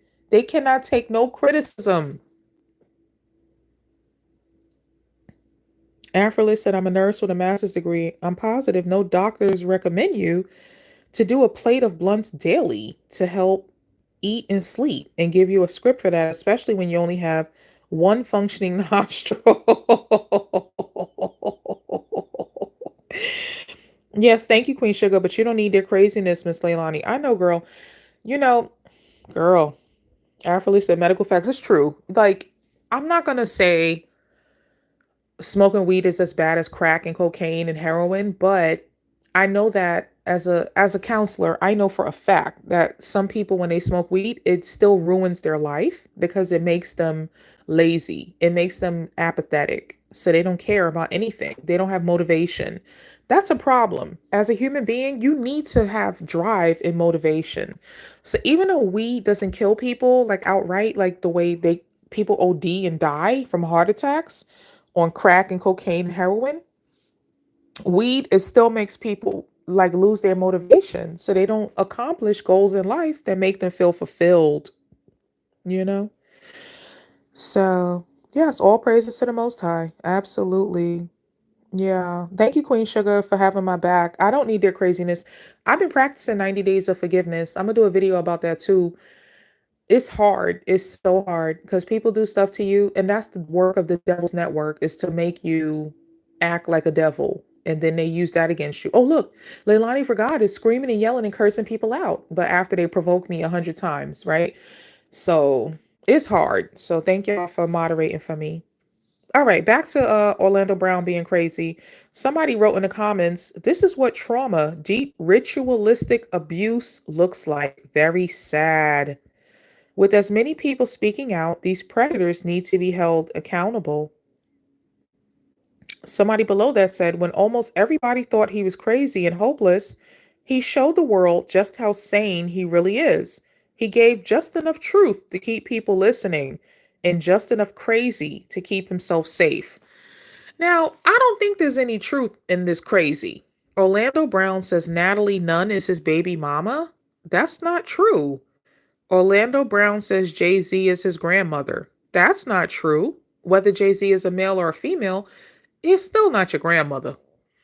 Orlando Brown says Beyonce has AIDS. I don't know. I don't know if that's true. I mean, it could be because she's in the industry for so many years. That's her whole entire career. She may have done a lot of sex rituals to become famous, which could lead to STDs, including HIV and AIDS. So I'm not saying it's impossible.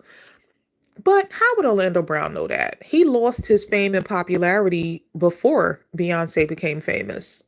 Orlando Brown got all of his fame and popularity from a very young age. So I don't think he would be connected enough to know Beyonce's status. But I mean, once you're in the devil's network, you can never get out. But I feel like Orlando Brown, everything he say now is lies because he's not really telling us. Why doesn't Orlando Brown tell us who raped him, who molested him, who took his butthole when he was underage, which old white men on Nickelodeon took advantage of him sexually when he was underage? Tell us that, then I'll believe you. He's doing what Katt Williams is doing. Who cares what Natalie Nunn is his baby mother? Who cares if Jay-Z is a female? Who cares if Beyonce got AIDS? What does that have to do with all of the white men who probably satanically raped him underage? Why don't he tell us that? Then you'll be telling us something, Orlando Brown. Anyway, Mike Epps, in reaction to the Katt Williams interview, Mike Epps have made comments. Now, mind you, Katt Williams did not mention Mike Epps at all. So Mike Epps has been making jokes saying, I wish Katt Williams did talk about me. I need the press. I need the publicity. I did good stuff for Katt Williams. Why he didn't say my name? So Mike Epps been making jokes about Katt Williams because he feel like he's been good to Katt Williams. So he's like, you're going to talk about all these bad people. Why you don't talk about people that have been good to you? And I think Mike Epps is right for that. And I think that's why Mike Epps exposed that him and Katt Williams did cocaine together. He's like, you know what? You're not going to say nothing good about me? Then I'm going to drag you. It's not right, but I understand. Mike Epps put on I guess Twitter, Mike Epps said, I put all of these MFs on and still putting comics on today. None of y'all are brave enough or care enough to work with him or come around him. Stop making this shit so bad. We comedians. I put him in a movie when no one wanted to work with him. Some of that shit he said was true and some of it was not. At the end of the day, we all black men in the business that is not ours. I cracked on his jacket because that's what comics do. All this shit is marketing, dummies. All the shit he said, and y'all mad at me? Get the fuck out of here. We only having fun. Y'all stressing. So Mike Epps posted this because when Mike Epps did his stand-up, he said Katt Williams had on a fake Fendi jacket. That's a joke. That's silly. It's petty. Mike Epps said it in a stand-up routine. So obviously he was joking. Who cares if the Katt Williams jacket was fake or real? It's a very small thing.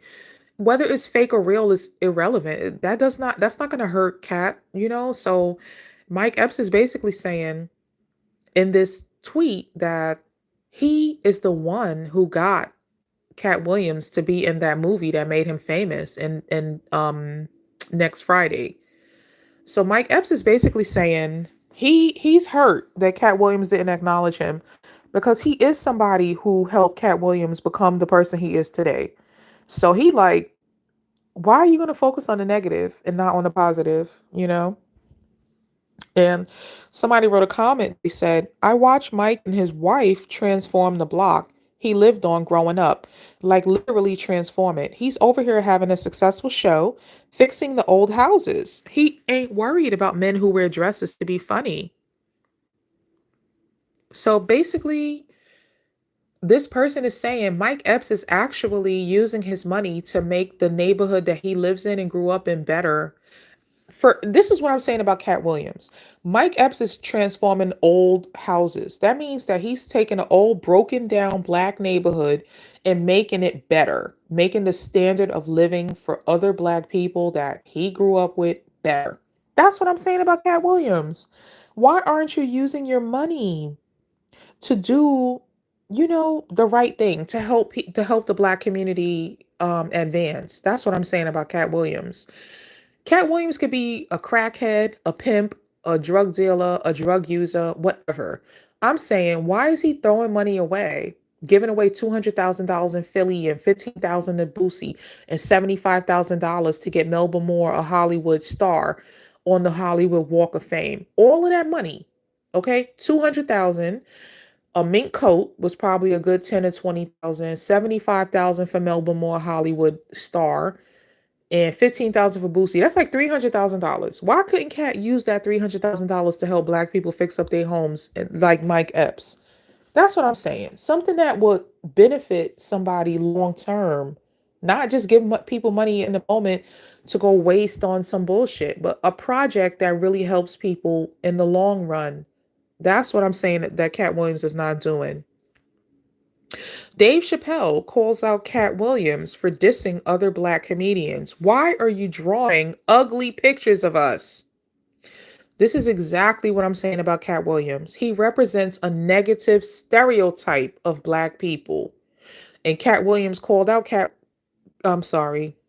Dave Chappelle called out Katt Williams for that. Why are you drawing ugly pictures of us, of black people? Why are you making us look bad when you have this power and this influence that you could actually make us look good? So Dave Chappelle did a stand-up in which he said that Friday night, Chappelle would express his disappointment in Katt Williams going after mostly black comedians in his interview that included the kings of comedy, Steve Harvey and Cedric the Entertainer, and not any white ones. He didn't say anything about any of these white boys. So that's what Dave Chappelle said. Dave Chappelle went on his Twitter, and Dave Chappelle said, I'm at war with the Illuminati too, but what part of the war is ethering Cedric the Entertainer? Cedric is that dude. He's old, he's fat. Leave this nigga alone. So this was part of Chappelle's stand-up that he did after the Katt Williams interview with Shannon Sharpe. So I'm thinking this is very interesting for Dave Chappelle to say, I'm at war with the Illuminati too. So Dave Chappelle is openly admitting these niggas done sold their soul to the devil. Now they're rich and famous. They trying to get it back by being truth tellers. But Dave Chappelle is saying, don't go after the black man that's below you. Go after the white man. That's who's running the Illuminati. I feel like Dave Chappelle kind of won up Katt Williams by saying this. Right?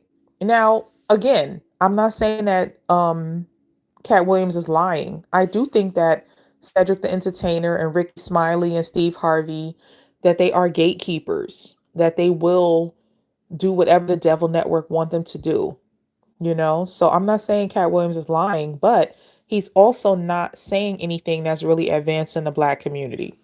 Now, with that having been said, neither is Dave Chappelle. The comment he made about Katt Williams is true, but I would say the same thing to Dave Chappelle. He did not marry a black woman. He married an Asian woman who has white skin, and he, had children with her. And I've never heard of Dave Chappelle doing no community projects in the black community. So even though Dave Chappelle is calling out Katt Williams and what he's saying is true, where is your community activism? Then you have this other sellout Negro puppet. What's his name? Aries Spears. He gave a whole rant. Aries Spears went off on the black community. He said, oh, niggas love drama. Niggas love gossip. Niggas love negativity. That's why they love Katt Williams. First of all, drama and negativity as entertainment is part of the whole world. If you watch all white shows, it's all negativity. That's entertainment. Robbing banks, blowing up stuff, shooting down the police to get away with your criminal activity. All bad behavior is white entertainment primarily. Okay? If you watch entertainment from Korea, India, Hispanic cultures around the world, because I watch everything. I watch everything. And it's all the same. Everybody loves negativity. It's not just black people. So I was mad that Aries Spears was saying that as if it's only black people that enjoy negativity as entertainment. It's everybody. That's the Devil's Network. That is the spiritual warfare. So Aries Spears said that only black people love negativity. That's why they love Katt Williams. So Aries Spears said, why don't we work together to do independent black media? And then what does Aries Spears do? He promotes his podcast with this white man, this white Jewish man.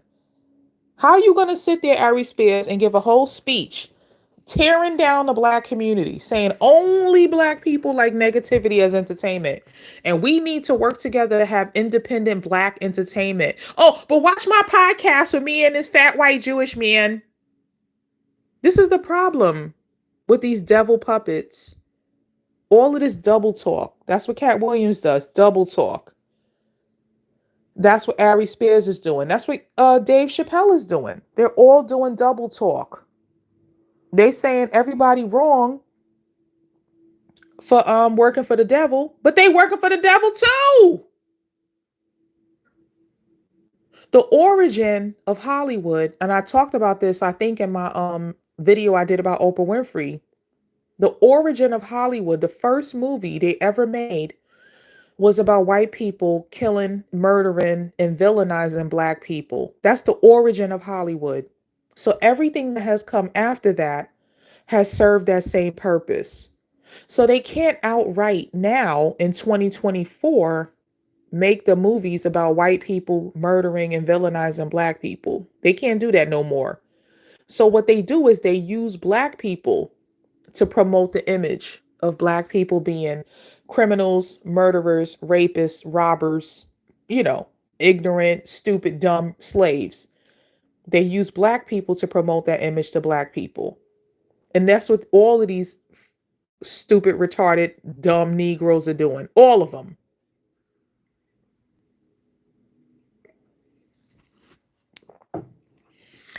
Thank you guys for watching the video. I know it's been a long one. Please remember to like the video so it can be an algorithm. Share it with people you think might be interested in it. Subscribe to my channel. Support. You can send super chat, super stickers. You can cash at me, Leilani for God. You can PayPal me, leilaniforgod@gmail, or email me with questions, comments, suggestions, leilaniforgod@gmail. Or you can join my YouTube memberships. A lot of my content that I talked about celebrities selling their soul to the devil and going into detail about how they did it and how it shows up in their everyday behavior is on my memberships. So please join to support the content so I can make more content for you guys in the future, which I will do. Thank you for watching. I love all of y'all for supporting, and I will see you guys in the next video. Stay close to God and stay blessed, because the devil is a lie. The devil is not powerful. It's just an influence. God gave us free will. We have a choice if we want to be devilish or if we want to be godly. But God is in control. So when people choose the devil, God lets the devil rag, tag, and drag them. The devil serves a purpose. The purpose is for us to make a choice. Okay? God does not want robots. The devil wants robots. God wants us to make a free will choice. I want to do the right thing. I want to do the wrong thing. Okay, do the wrong thing. See what the wrong thing gets you. Rag, tagged, and dragged. You rich and famous and you're miserable. You're a crackhead. You can't sleep. You beat up everybody. You steal. You still do crime. You got to sacrifice and shed blood. Listen, I don't know what's wrong with these people. Why they don't understand it's not worth it. But that's not my problem, because I'm not stupid enough to pick the devil over God. So choose God and live your best life with a relationship with God. All right, guys, so take care of yourselves, and I'll see you in my next video.